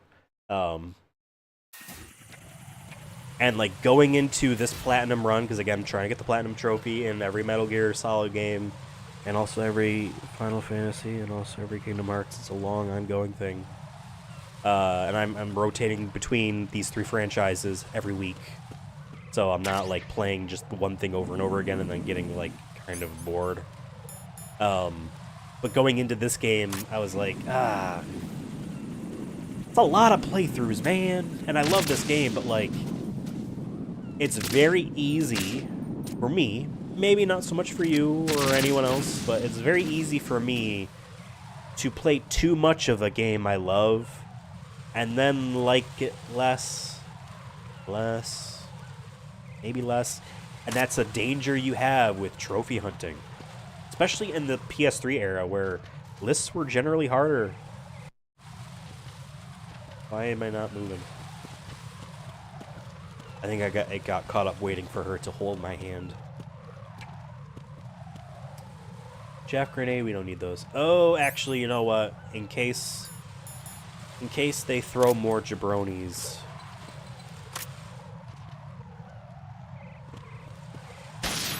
Okay, I was gonna say, would I throw a dud? Is Fortune out here? Neat little thing there. They, because this bridge had holes in it, they've been repairing it. You know, that wire to the north of us, that's obviously new. Okay, I gotta hold this guy up real fast. Oh! Wow, he just kicked me straight in the nuts there. There we go. Okay. Nope. Oh, thank God you just ran right by her. Okay. Emma, oh, I did not mean to push you. I'm gonna have you stand here. Good luck. I'll be right back. I got the stupid lice on me. Maybe if I unequip the ration, will it go away after a while? What's grab, right? Grab is square. I'm gonna move him away from potentially a railing we could accidentally knock him over with. Because this guy, if I'm not mistaken... Oh, there's 2 people on this bridge? Alright, we're going to have to... I'm sorry. Oh, Jesus. Sorry. You know, when I walk over guards, like, they don't really fall over.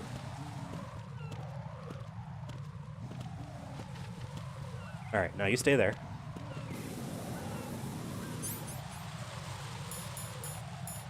I'm in the wrong menu.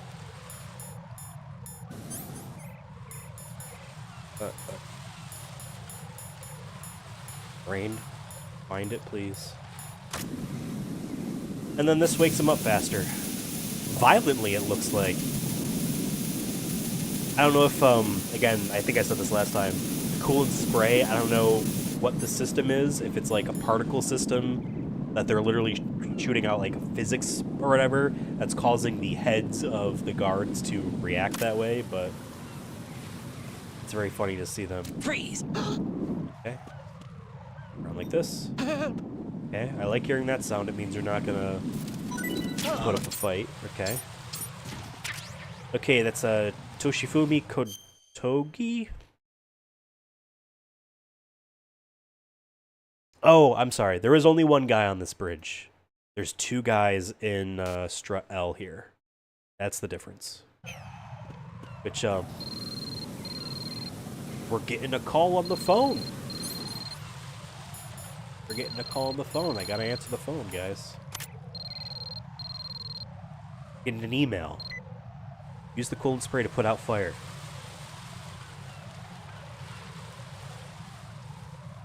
This is neat. This is a multi-function display. Full battery, too.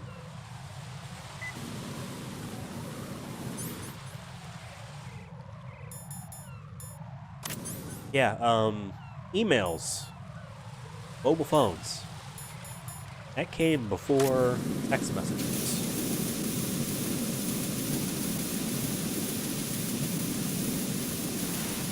That's why in Persona 4 on PlayStation 2, they keep saying emails when they're getting messages on their phone. Alright, now Emma, listen. I know my grandparents named a dog after you. Not after you, but I'm going to tell you that's what it's after. I need you to wait while we're in here, because there's 2 jabronis. I just need their... Cutscene, she has it. Right?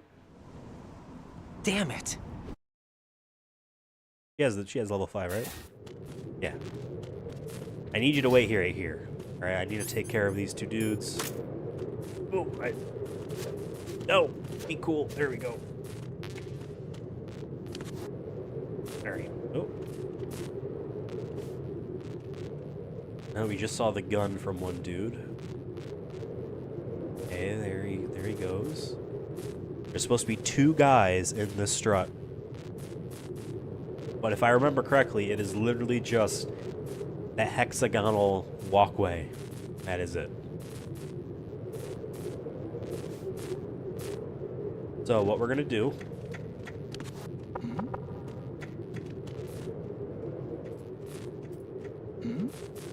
Oh. Who's there? No one. Who's there? Enemy.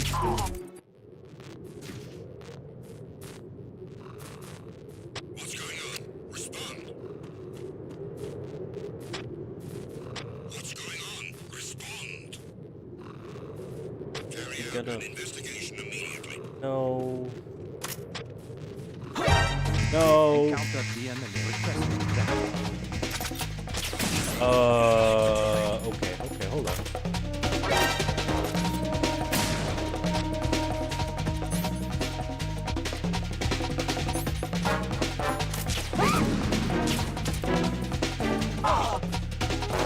Just knocked out Emma. Oops, sorry. Can I pick you up at least? No, this is wrong. Just dragging her head on the floor. Over there.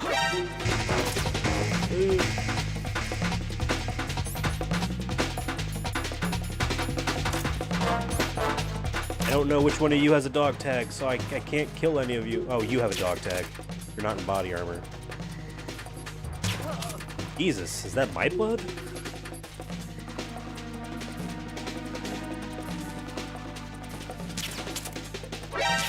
No, I wanted to shoot you. Damn. Alright, hold on. Hold the phone here.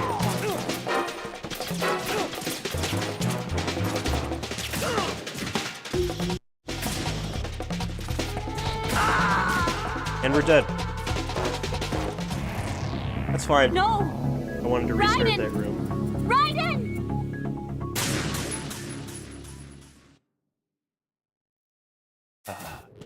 Alright. 1 second here. I need to take a look at something real quick. Don't touch that dial.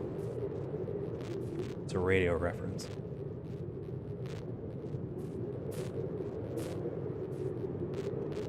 Okay. 2 guys. I definitely saw both of them. I am going to trank both of them from over here. Okay. You have to lean over here. You know, on a harder difficulty, they should be able to see your laser sight. No. Mm-mm. No, sir. Bad card. Alright, we gotta be very careful here. I think we'll be fine. But there is a chance I could obviously knock him over the ledge. Wake up. Wait, no. Gotta drag you out so that I can stand behind you. That kind of works. Wake up. Wait, are you on your stomach?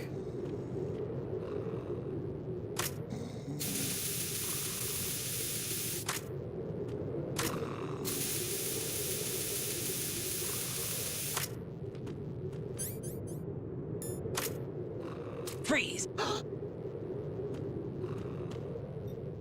Okay. You like that sound? That's the sound of fear. I'm not gonna pronounce that. Okay. Only one dude left, and he is fast asleep over here. We'll see if this dude is gonna give any resistance.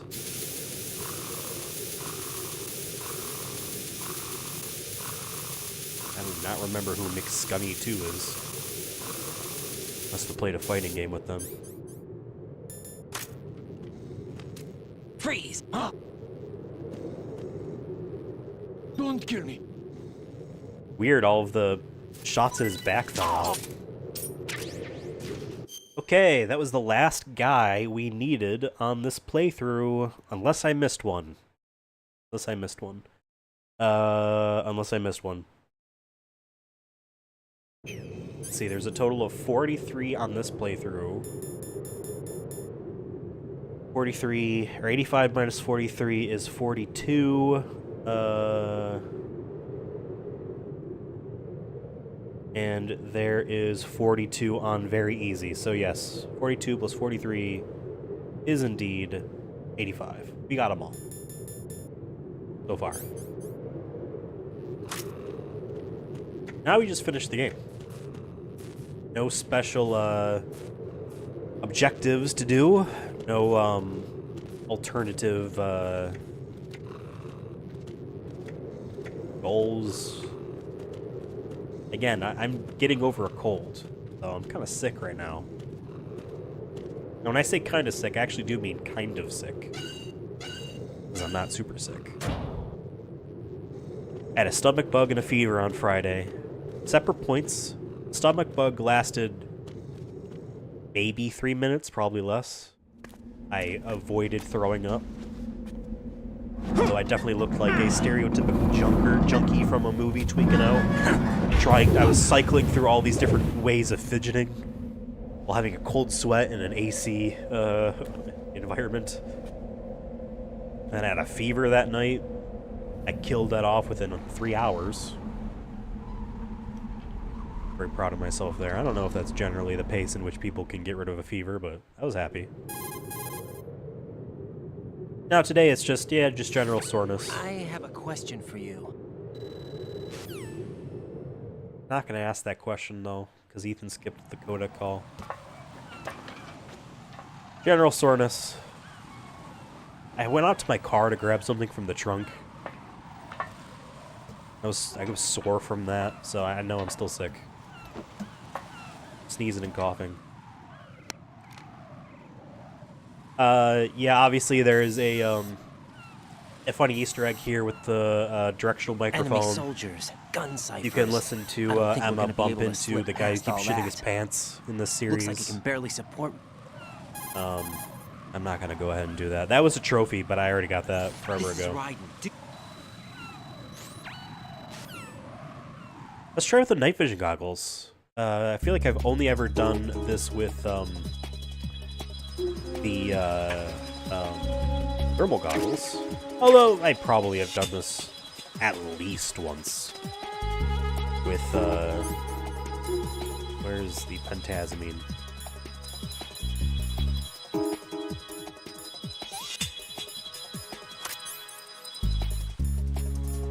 And I don't care about saving the lives of... Oh, that's why I never do that. It's just so much easier. How do you zoom in?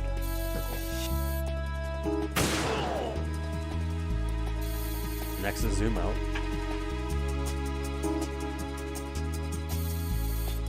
Oh wait, aren't there landmines? Emma, open I your was eyes. looking at the wrong strut. Emma! I was not looking at the one she was walking to. Whoops. Pretend that didn't happen.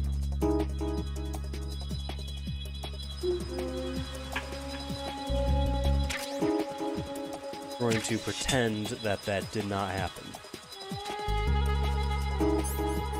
Alright.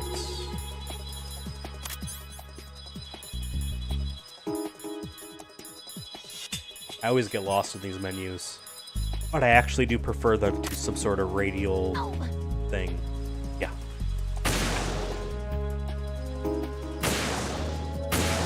In the first Metal Gear Solid game, it is easier to aim in first person with the D-pad than it is the analog stick, if you happen to have a DualShock back in the day. But in this game, it is the opposite.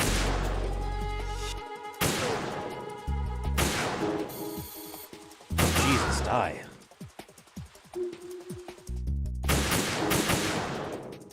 Fantasmy already wore off. Here we go. Mandatory coda call.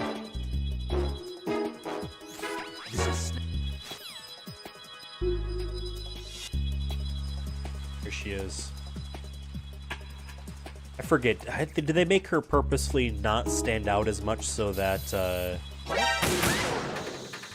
you don't accidentally shoot her?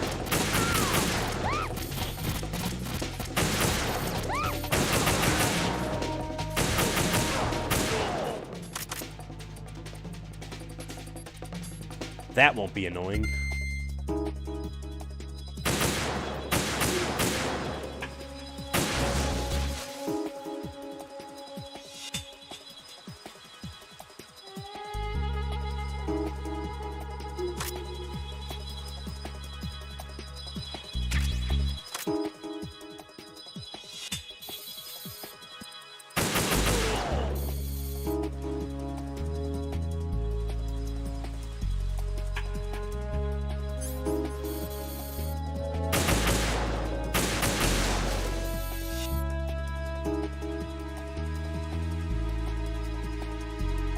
About now another guy shows up, right?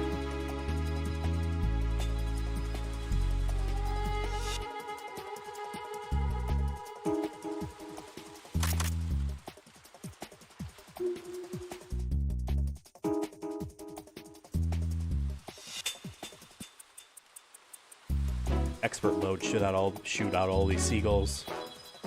while doing this. Maybe it's the first strut in which you can hear her talk to Johnny. I believe that is the name that he is given. Something like that.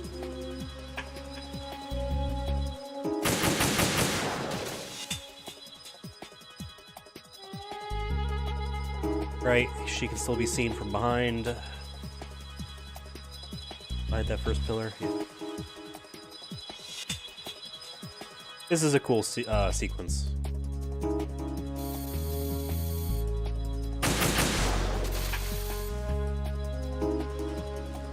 This is a cool sequence. Let's take, wow, yeah. If this wasn't at sunset, this was actually at night, this is kind of cool. I, like, almost never enter in here. Alright. We gotta fuck up here.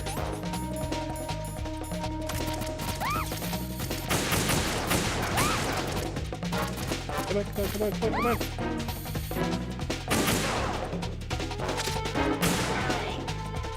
Oh my god, are you not dead over here?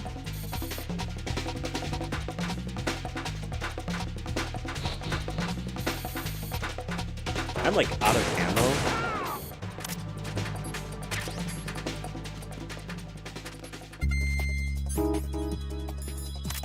I hope I didn't accidentally shoot her. I feel like I might have. Bruh.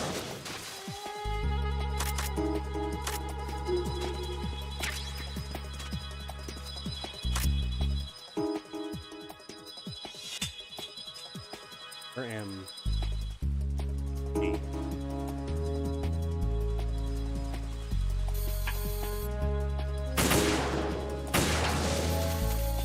Where am she? She there.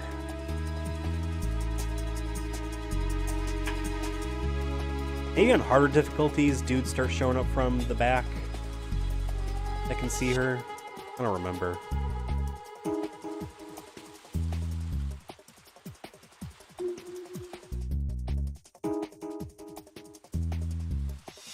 I think maybe it's this. Oh, great. Now I lost track of myself. I think it's this pillar where you can. Oh, whatever. I'm doing right now. Where is it?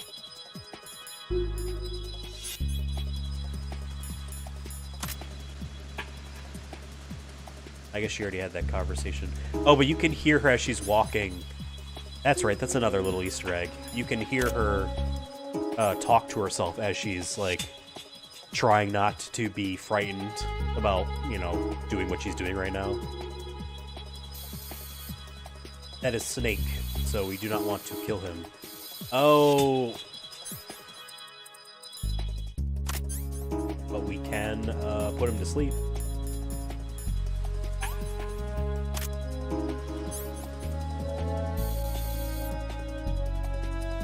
He's got his glasses on. Now he's asleep. Now we kill him.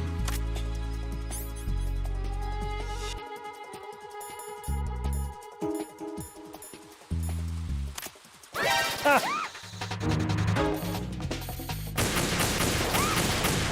Maybe I shouldn't have put him to sleep.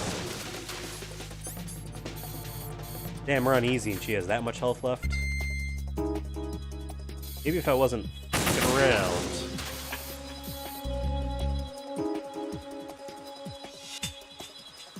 But this is a long segment. But it's like the sniping segment, so like, you know, you don't want to make it too short. You kept picking up this Pentasimid for something, we might as well make it something you blow through quickly. You still asleep? I don't know if the Z's are picked up by the thermal or not.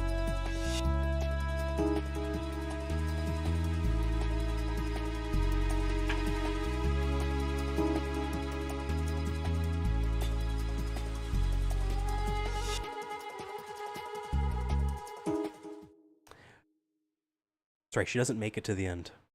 I forgot that this is the way the events are. Huh?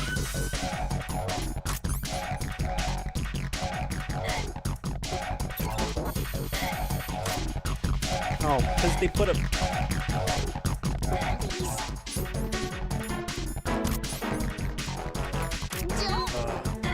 where?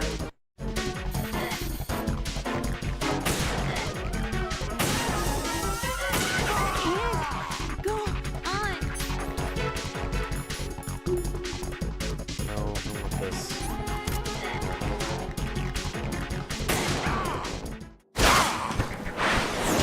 But it's too late. On his way out, he cuts her. Right. Emma's. Okay. I just thought this was a cool shot here of him running with the sniper rifle. I'm skipping it anyway. There's one quick spot we're gonna stop at. Not that it's needed for anything, but I forgot what's in there. Because I believe the idea is Snake takes Emma. We don't need to ask for her. She's Snake, bleeding what's your out. situation?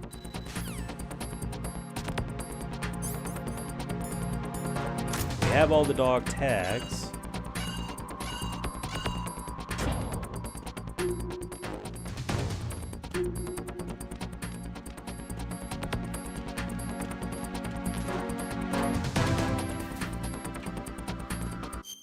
Where am I? Oh, that's right. Which is where we want to be. Because we want to go in here. What was in here?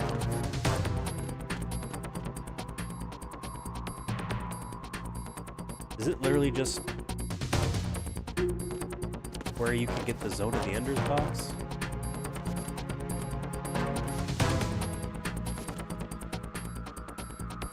I don't remember.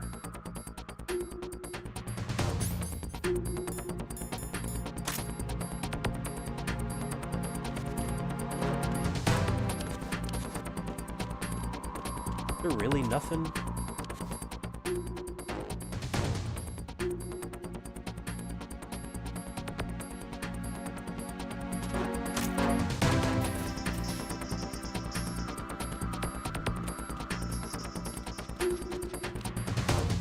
I could have sworn there was something in there.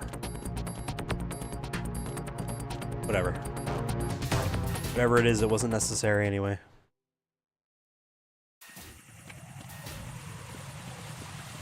Right.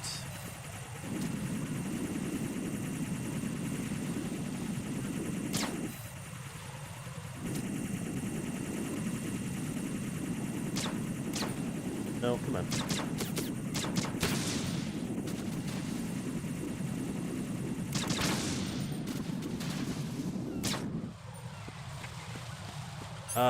Mine detector.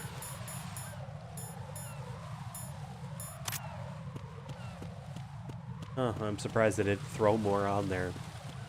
It's like the only spot in the game where they ever put, like, mines. Why not again? Arsenal's launch has initiated. Oh, right, we're not supposed to go there.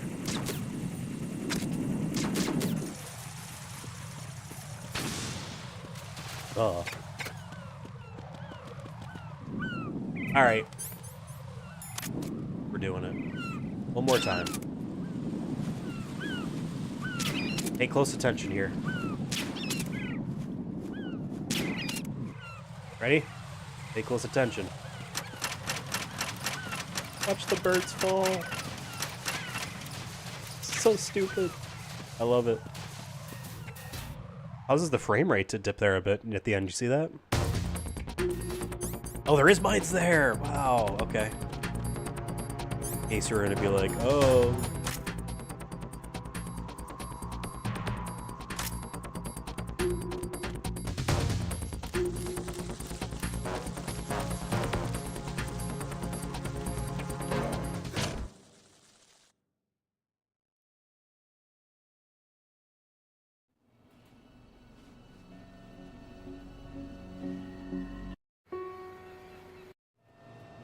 Over here, Raiden's... Raiden. Otacon's sad backstory about how he had relations with Emma's mother, who is his stepmother, or whatever. Both you and I.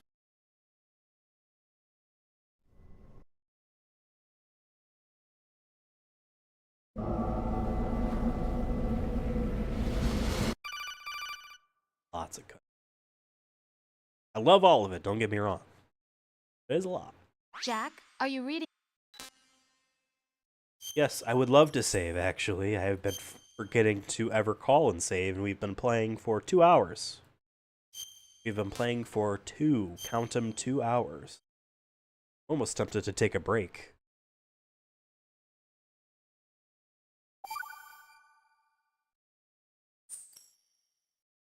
Your mission data's been saved.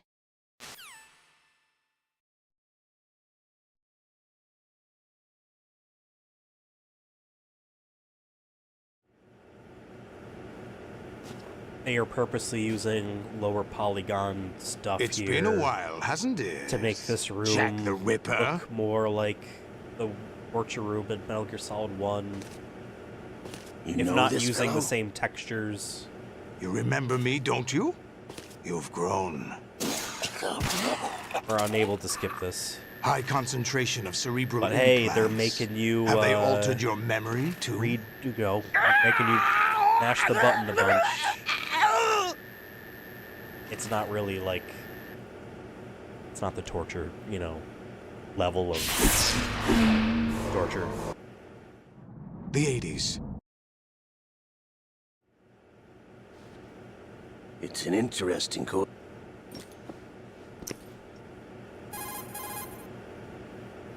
Mr. X? Ninja? 2 years ago.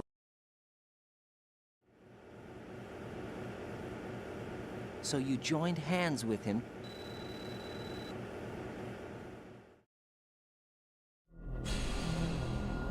The passage. Yeah, we're almost Olga, done with this you game. can't keep this up. They're bound to find you. Listen, I'll free you in a little while. Brace yourself. Ow.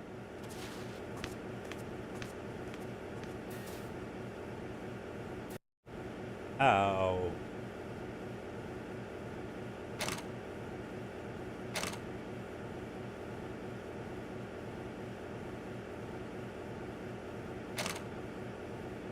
Oh yeah, even this is purposely low texture to match the PS1 torture room stuff. Cool. Subtle. Jack, are you all right? Subtle but cool. There is actually one we don't have. One name tag we don't have. Right? How am I forgetting this? Hold on. Yes. He's naked here. We'll talk about that. Yeah, okay, yeah. When we catch up to Snake here, we need to knock him out and move him to grab his name tag. It'll actually say Meryl, because on very easy it says Liskin, I think. Because Raiden is naked and he has enough shame at this point, enough hesitancy on whatever, blah blah blah. Hey, he won't use any weapons here because it would require his hands and he's got to cover his junk. It will let you do that though, which is very funny to me. Bathroom where Johnny throws up in. Okay.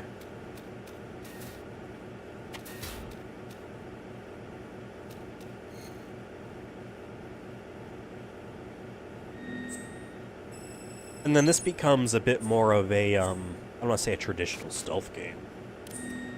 I made sure to hit circle anyway. We're like, hey, all you can really do is run.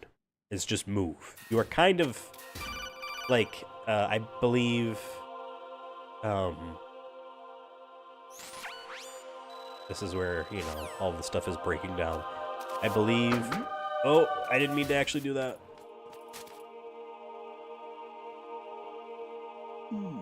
I just went to do it. I didn't even think about it.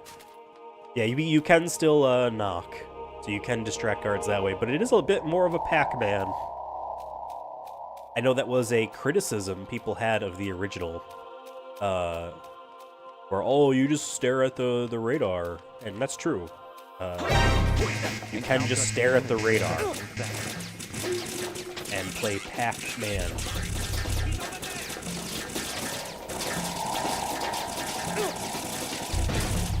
Alright, fine.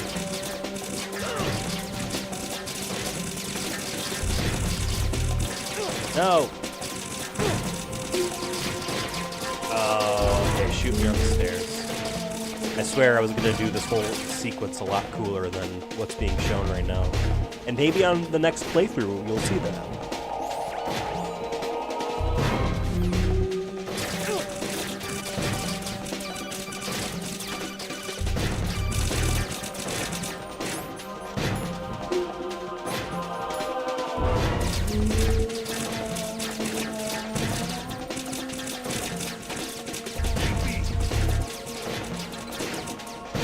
No, why am I crawling? I didn't want to crawl. Alright, we're dead. Now you will get to see me do it for real.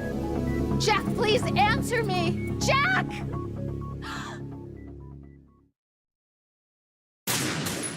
Mission failed. Alright, for real now.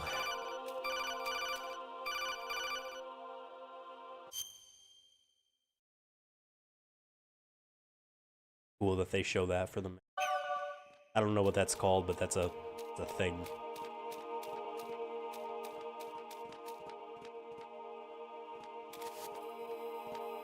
Well, they left his sunglasses though.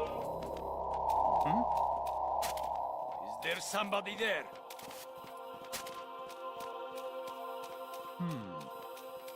I'll take it.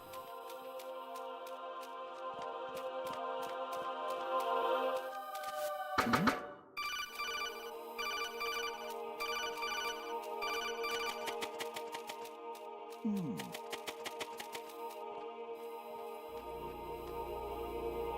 can see all the Metal Gear rays.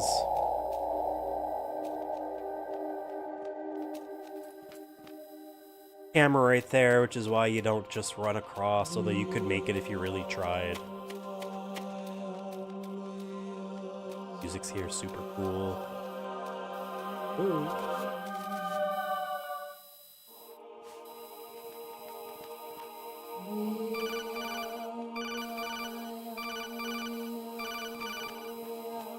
I almost want to just linger on here for footage.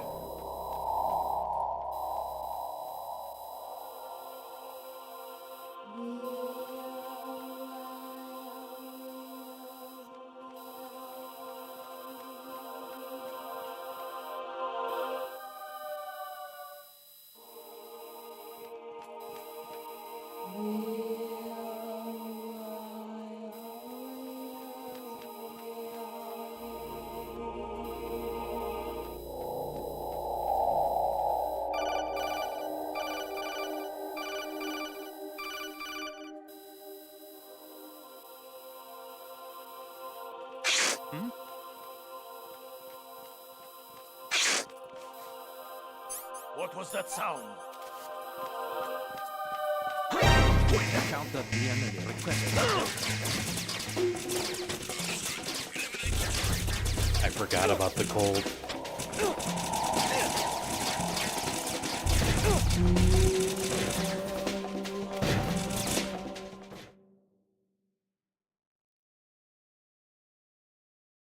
There is conversations I have witnessed, but I haven't fully delved into, where there is in this moment where Raiden is naked, doubting himself, doubting everything he's known, etc. The man he's become, was it his choice, was it not, etc., etc. And you're going through this area, the names of these locations being, like, ascending colon and whatnot, being, to some people, a bit more of an on-the-nose, maybe allegory isn't a good word. Like, it is talking about masculinity, but more so homosexuality. And that kind of journey one goes through when they realize that they're gay, the type of thing. But I haven't really witnessed enough of those types of conversations to know what I would think about it. But I think I can see that being, you talked about intentionality and this stuff before. I can see that being a bit more of an intended direction.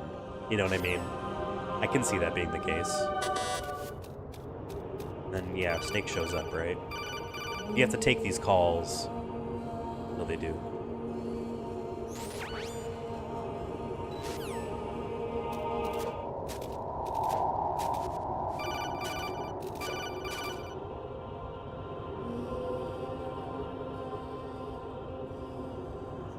Honestly, though.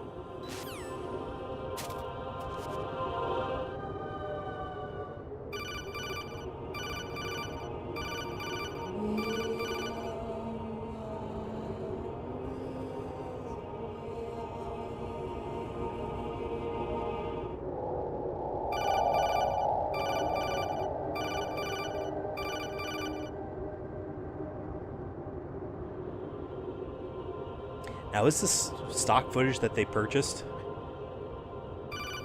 I don't remember. I honestly don't even remember the sleeping lady or whatever.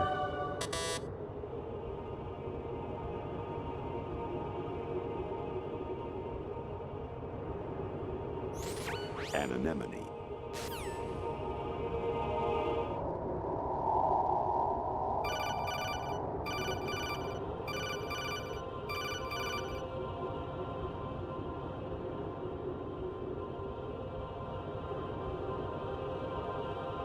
Notice how he plants his toes?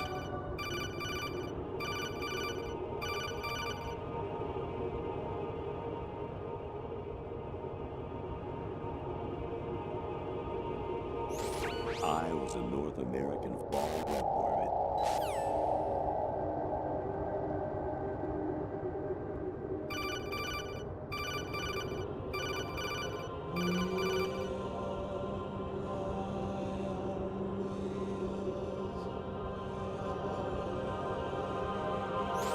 You got a PSG-1? Yeah.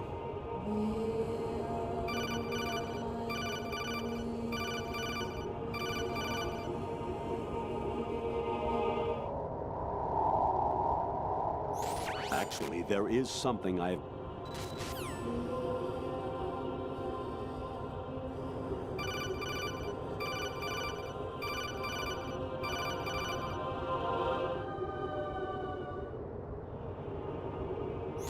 President Baker should be somewhere to...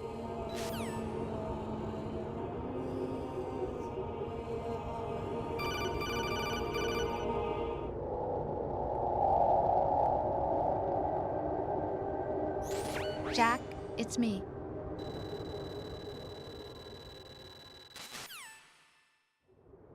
Long one. Amazing how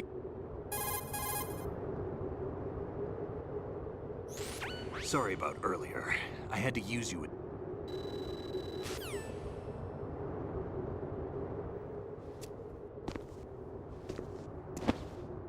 Love it.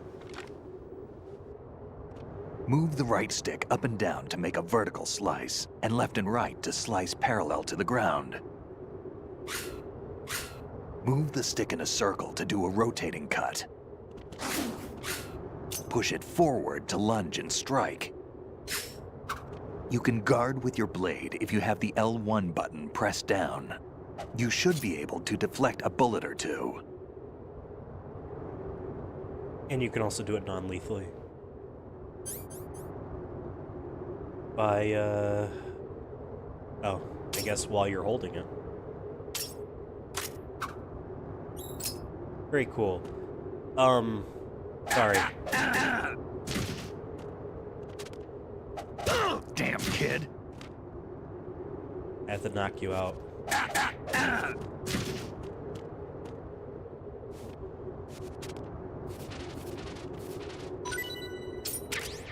Now we have Meryl's name tag, and that is everyone. I forgot because they count... Meryl's name tag counts as name tag 0. And so I had the counts quote-unquote correctly, but...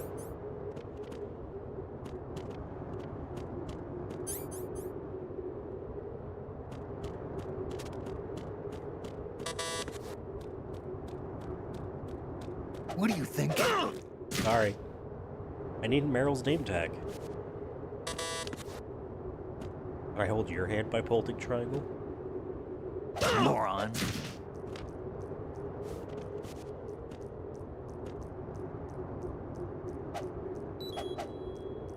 Alright, well now I'm bleeding, so... My ration's still... weird. I wonder what the effects are. I honestly have never experienced any of that. Am I don't remember. Am I supposed to actually use the blade?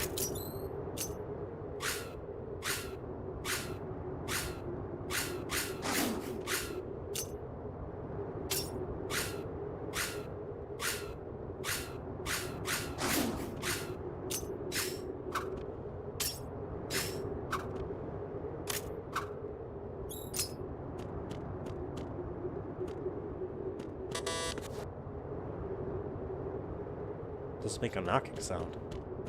Heck. Where are we supposed to go? Am I dumb here?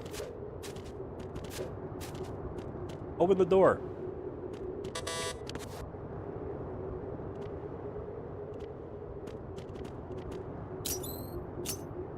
Weird. I wonder if that was a coincidence of just time? I honestly don't remember. Snake, have you ever enjoyed killing someone? Yeah. I always do.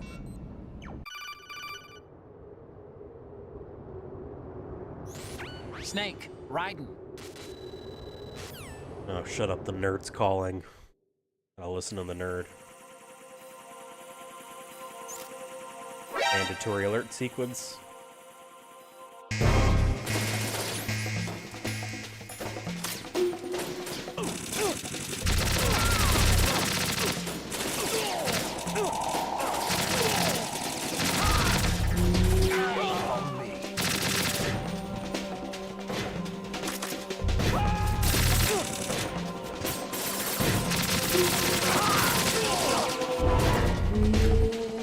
I gotta reload, sorry. Thanks, Snake.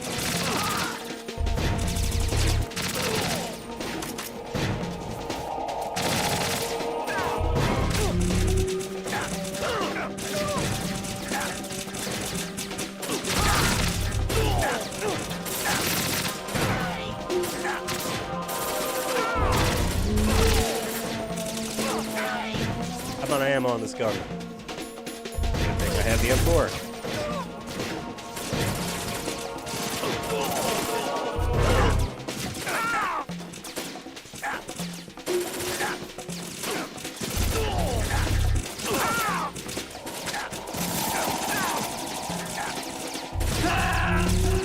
Died! Oh, we were doing so good, too. We were doing Snake, so good. Respond! Snake! Snake! That's cute. I don't remember the last time I let Snake die.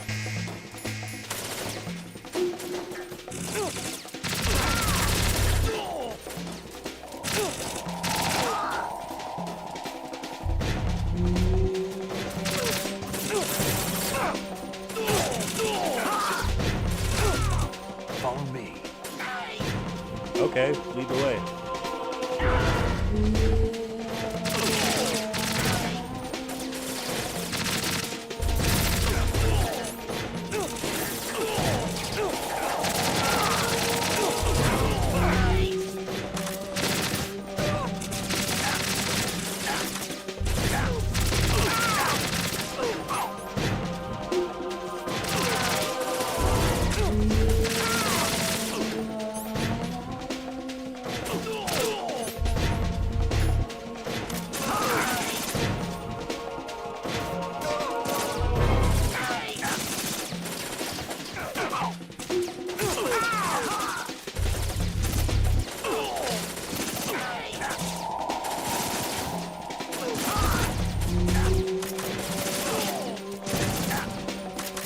Did I shoot him? Was that me? Did I, not, can I shoot him? Did I shoot him? Was that my fault? Did I do that by accident? Riding about.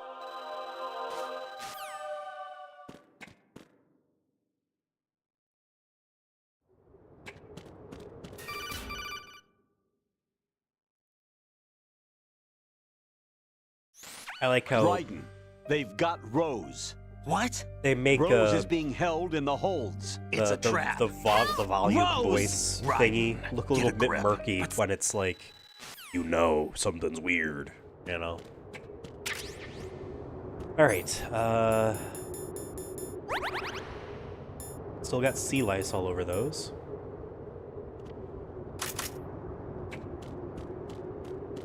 Ready, S-Dog.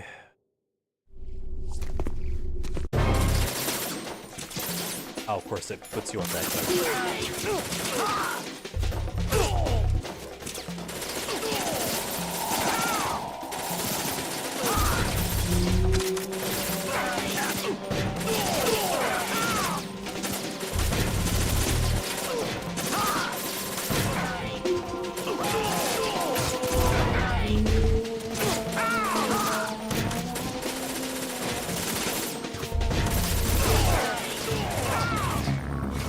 Right. Mission failed.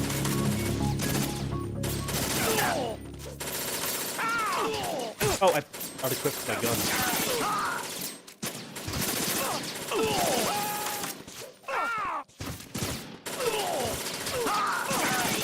Right. Take the item. Oh!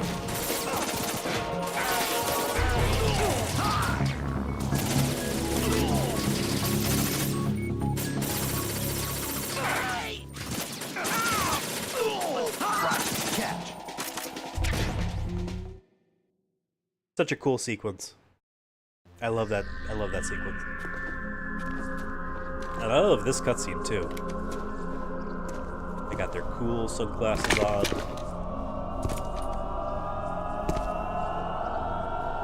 And then we skip it anyway. It came as a complete surprise when Ocelot discovered the S3 data from GW. Not a bad idea, though. Using fire to fight fire, creating the perfect assassin to retire. I believe what we're Solid standing on is a Snake's recreation brother. from the S3 stands Metal for Gear Solid Snake VR Simulation. missions. One of the VR missions It's a has development you program stand to in the artificially thing. reproduce Solid Snake, the perfect warrior. The result is a Foxhound Commando. When Foxhound no longer exists, a simulated Solid Snake shaped by VR regimen. Sound like someone you know, Jack? I'm sorry to see you reduced to one of the Patriots' puppets. But I've made use of you, and their plan too. Solid Snake's sudden appearance, your arrival, it was obvious the Patriots were among my ranks. I had to smoke out the agent before the mission entered the final phase. You came in handy, as bait. Jack, those days during the Civil War were as real as they come. Every day was absolute, split between life and death. You ran from it, and now you've been led back to war by something less than real.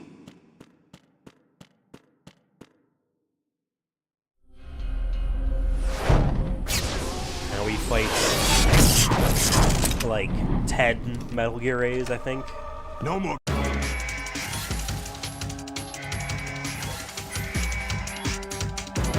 want to make sure I'm facing the right way.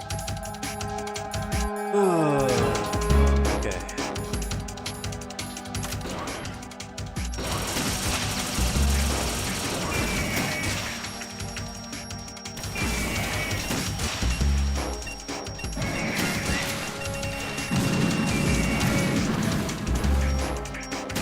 No.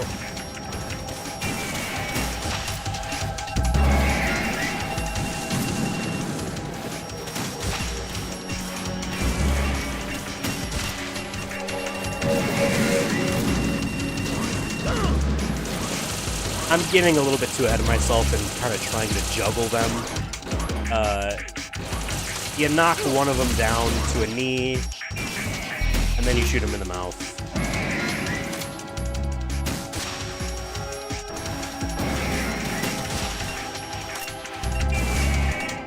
I believe you can anti-air those missiles.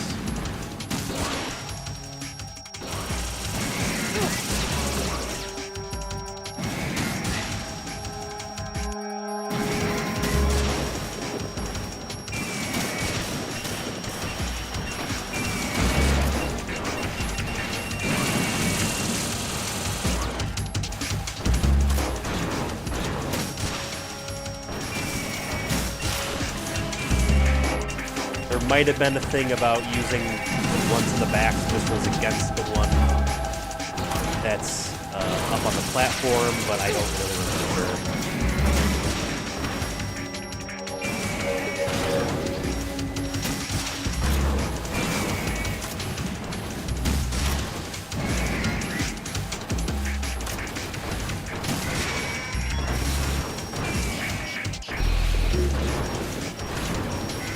Shot him while he was attempting to do his, like, laser breath thing, so I think that just interrupted that. I don't think that was supposed to knock him down.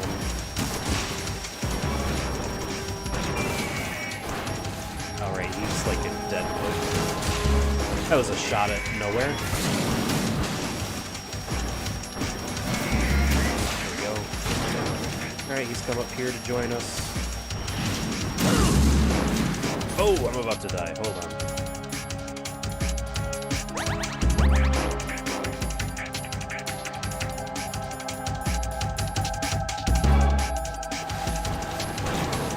Get up.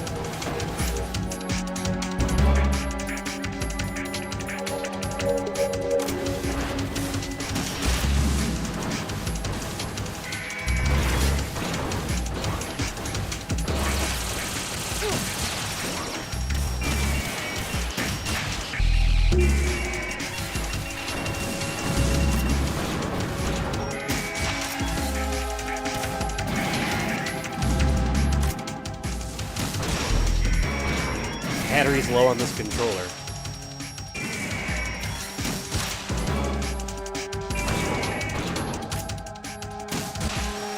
Alright, we'll take care of this guy.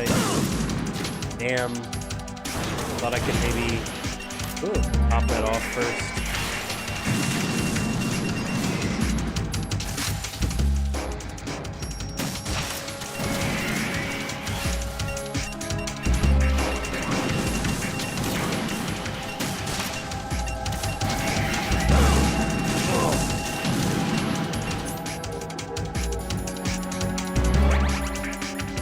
A ration I can pick up somewhere.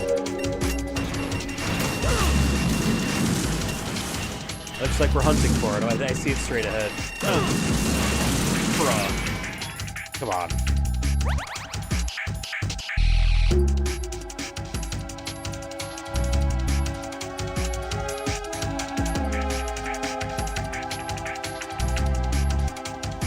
Genetically engineered bugs for oil spill accident. Huh. Can it go away?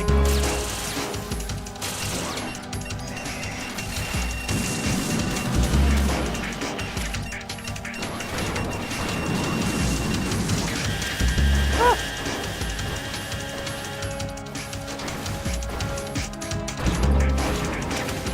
All right.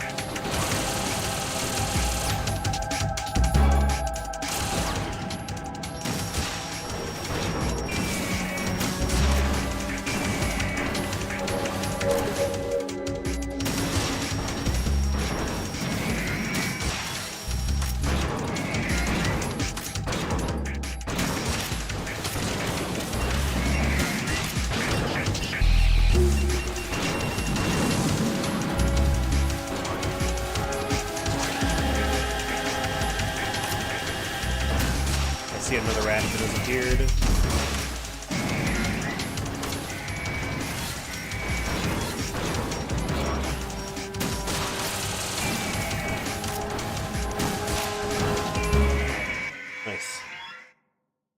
That's how you do it. That's how you do it. You can do it better. That's how you do it. Literally, like, the whole purpose of that boss fight is to, like, not jump the shark on purpose, but, like, how much effort do you go through to destroy Metal Gear Rex in Metal Gear Solid 1? Or, you know, Metal Gear in Metal Gear, or Metal Gear D in Metal Gear 2. You know what I mean? And here, Raiden single-handedly just blowing up 10 of them, flipping around in, like, what looks like cyberspace. I get it, they're supposed to be on the top of Arsenal gear.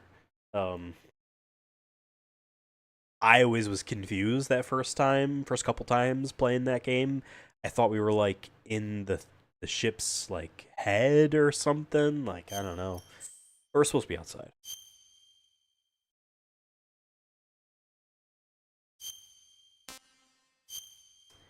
Now it's just one more boss fight.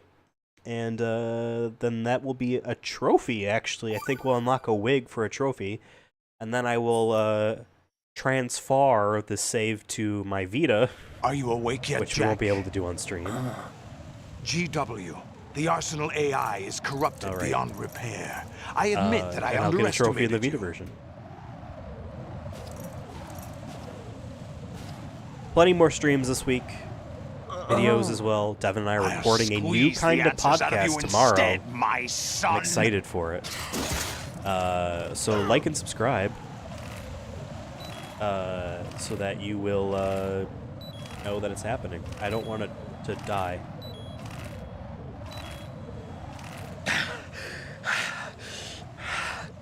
What do you hope to hear? You know he doesn't know anything. It's not him I want the answers from.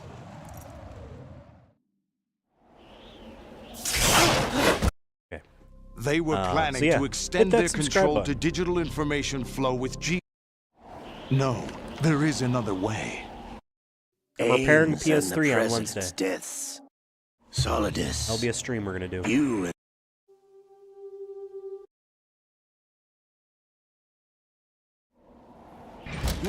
Thought I got her in the heart.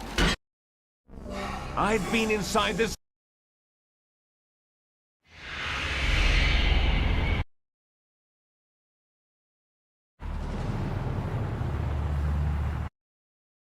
Skipping cutscene. Fun fact, not necessarily a fun fact, sorry, but trivia that is decently well known.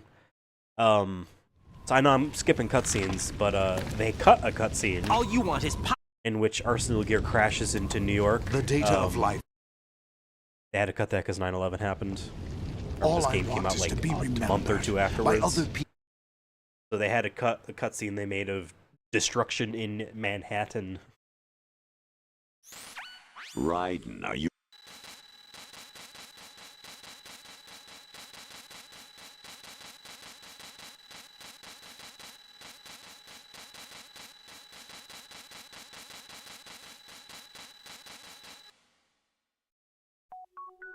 The S3 is a system.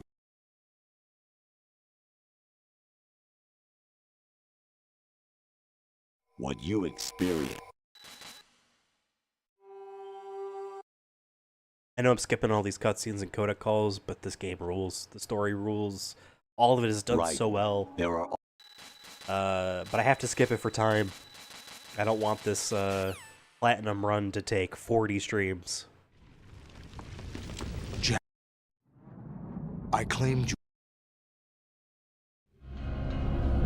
It's time we were both free.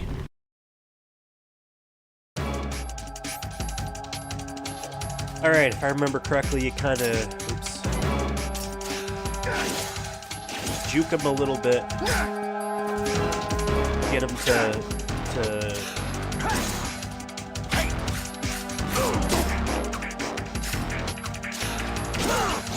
ouch.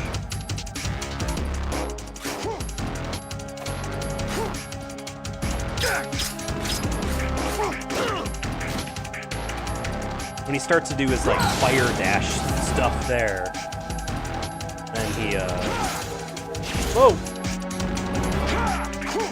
Spoilers, that's supposed to happen later.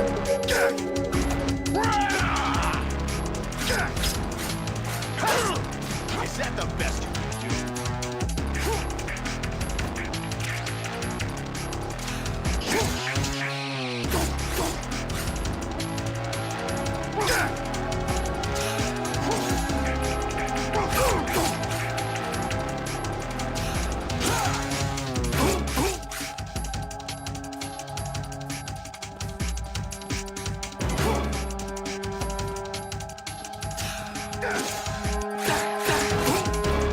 There we go. Let's go. Oh, I didn't.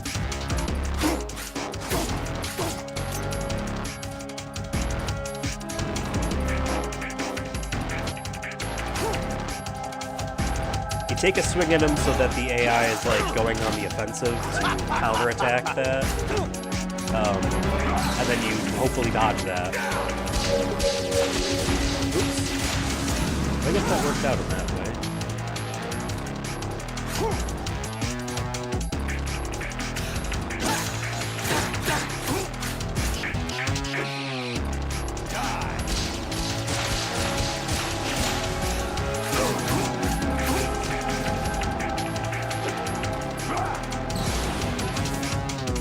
Good work, Jack.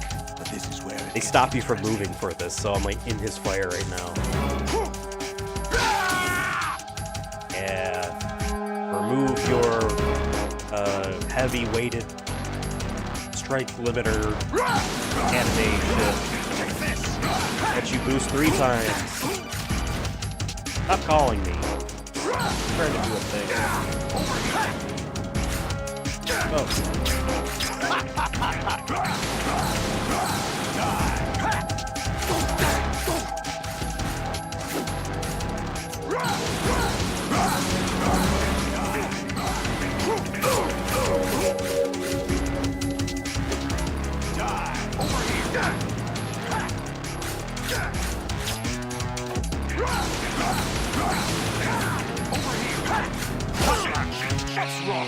I mean, like, I know people give this boss fight shit, but it's cool. If I want to be a jackass, you swap to non-lethal and reduce his stamina, you know, after having already taken his health down to, like, 1 hit.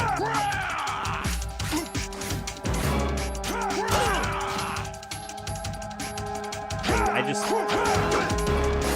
It's very cool. I think it was one of those instances where, hey, it's not easy enough for a new mechanic to kind of be done for a final boss fight, so people just generally don't like it because they struggle with it. I understand. I just think it works. I just like it a lot. Like it a lot. That's the game. And that's the game.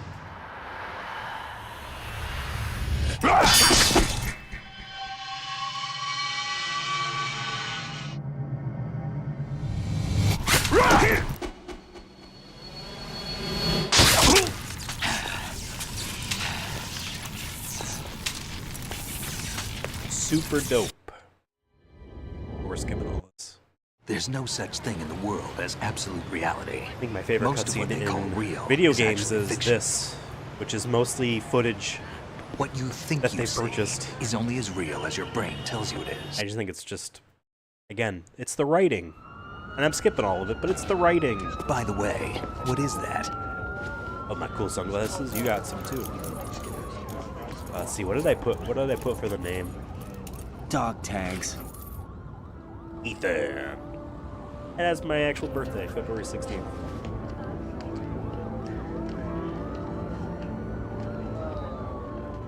Anyone you know? No, never heard the name before. I'll pick my own name and my own life. I'll find something worth passing on. Hell yeah. Alright. Do you remember this place? Oh, it doesn't let you skip this. Of course. This is where we first met. I remember now. Today is the day I met you. That's it. Thanks, guys, for watching this, I guess, ending of this playthrough. There's a few more we need to do to get the rest of the trophies, mainly the dog tags for those trophies. I think I found something. Gotta do all to those pass VR along to the missions. future. What? And He said all what living else? What things else? want their genes to live on. Oh, the snake's tails. I gotta do all those as well. Yeah. The genes aren't the only thing you pass on. There are too many things that aren't written into our DNA. It's up to us to teach that to our children. What kind of things? About the environment, our ideas, our culture, poetry, compassion, sorrow, joy. We'll tell them everything together. Is that a proposal? This is for your ears only.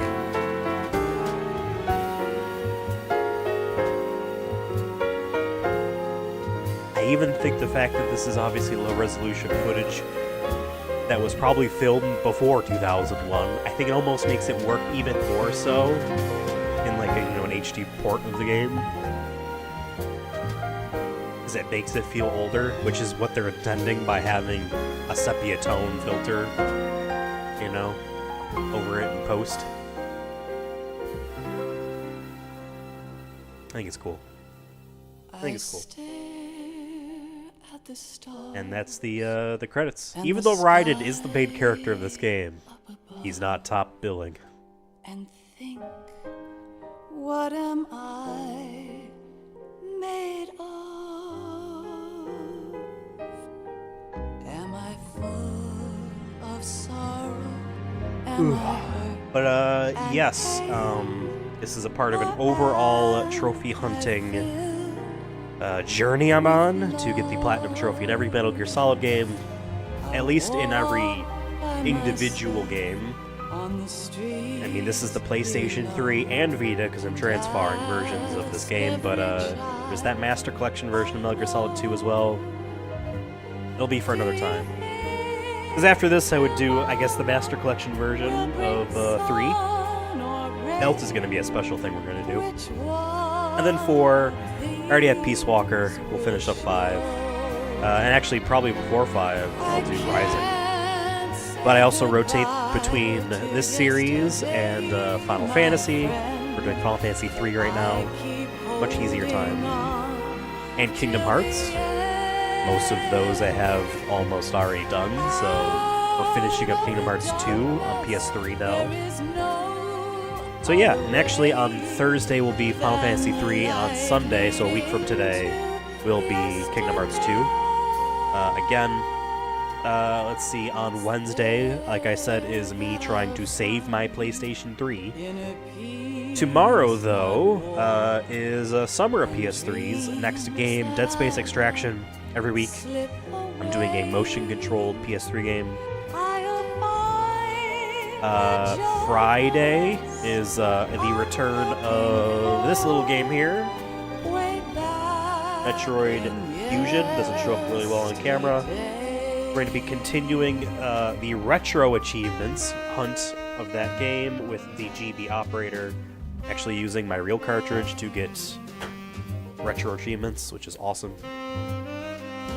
That's Friday. That's it for streams for the week. So yeah, tomorrow Dead Space Extraction, Wednesday resurrecting my PlayStation 3, hopefully, fingers crossed. Thursday Final Fantasy 3 trophy hunting, Friday Metroid Fusion. So no stream on Tuesday, no stream on Saturday yet. Maybe they'll throw something in there. Like I said, Dev and I are recording a new podcast tomorrow. So I don't know when that will go up. Probably will go up on Sundays. That's when we usually have the Sonic Movie Show, our traditional podcast, go up. So keep an eye out for that. Next week will be a bunch more streams as well. So that'll be exciting. So like and subscribe so that you know when we're going live. This has been a blast. Let's see. part of me is like, I hate when games don't let you skip their credits. But I'm not that mad when Metal Gear does it. Not that mad.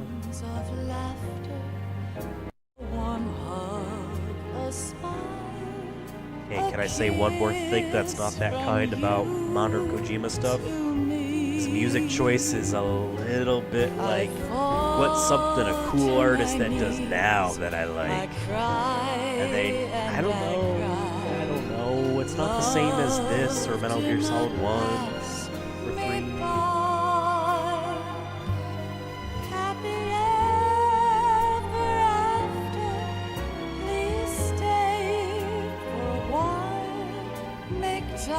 Yeah, I think that will call it for this stream. I know I was kind of already ending it in terms of what I've been saying, but I never said I'm going to end it. And we are going to end it. We're going to wait for the trophy to pop up so that I can actually save. It'll be important. And then we'll call it for the day.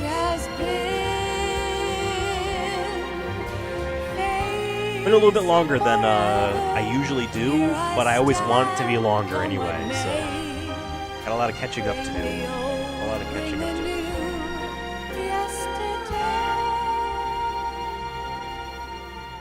It's there that I'll find inner peace, not war, and dreams that I let slip away.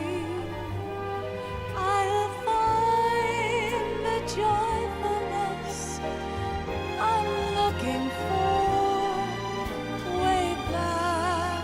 Here are all the ladies that were on those posters randomly.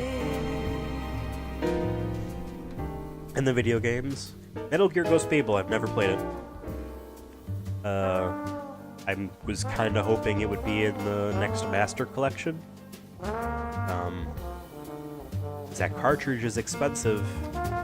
Because I want to own it anyway. I can obviously play it in an emulator, but I kind of want to have my first playthrough be either on a real cartridge or trophies. Yeah, I want to play through that one because I've seen a little bit of footage here and there, and it looks like it animates really well. Really kind of shows off. Yeah, the Game Boy Color isn't just a Game Boy. You know, it does have that 8 times processing or something. I don't know. There was something about those, I guess, has a lot more oomph to it. But most of the Game Boy Color games I played were cross-compatible with the regular Game Boy, so they weren't crazy. I think I have Pokemon Crystal and Croc 2 as the only Game Boy Color games I own, like Game Boy Color exclusives. Ghost Fable would be one that would be cool to own, but I'm sure that is a racket. Let me look it up, actually. Metal Gear Ghost Fable, or Babel. Complete in box Japanese version. Oh, $260.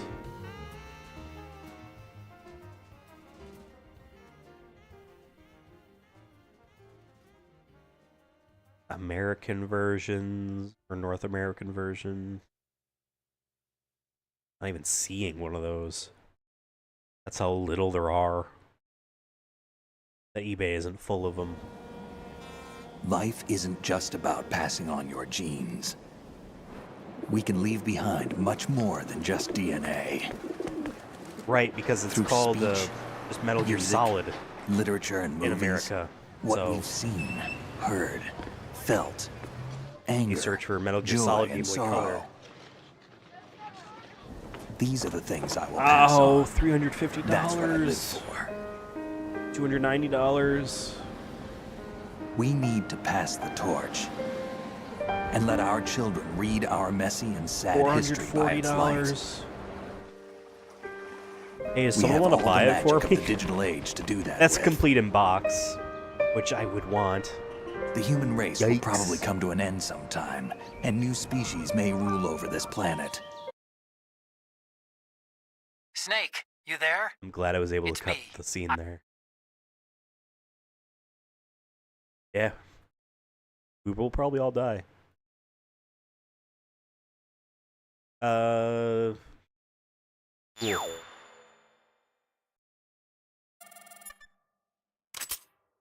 Got the sea louse.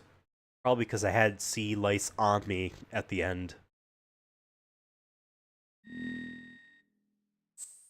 Yay! Sweet. That's a trophy right there.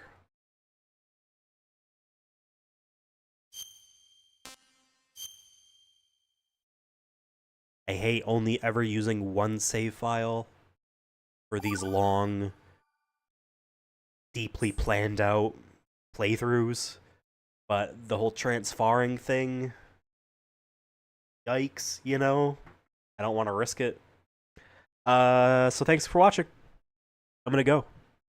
Like and subscribe. Definitely subscribe. You can like if you want. If you liked it. Take care, everyone. I'll see you guys tomorrow for Summer of PS3. Bye-bye.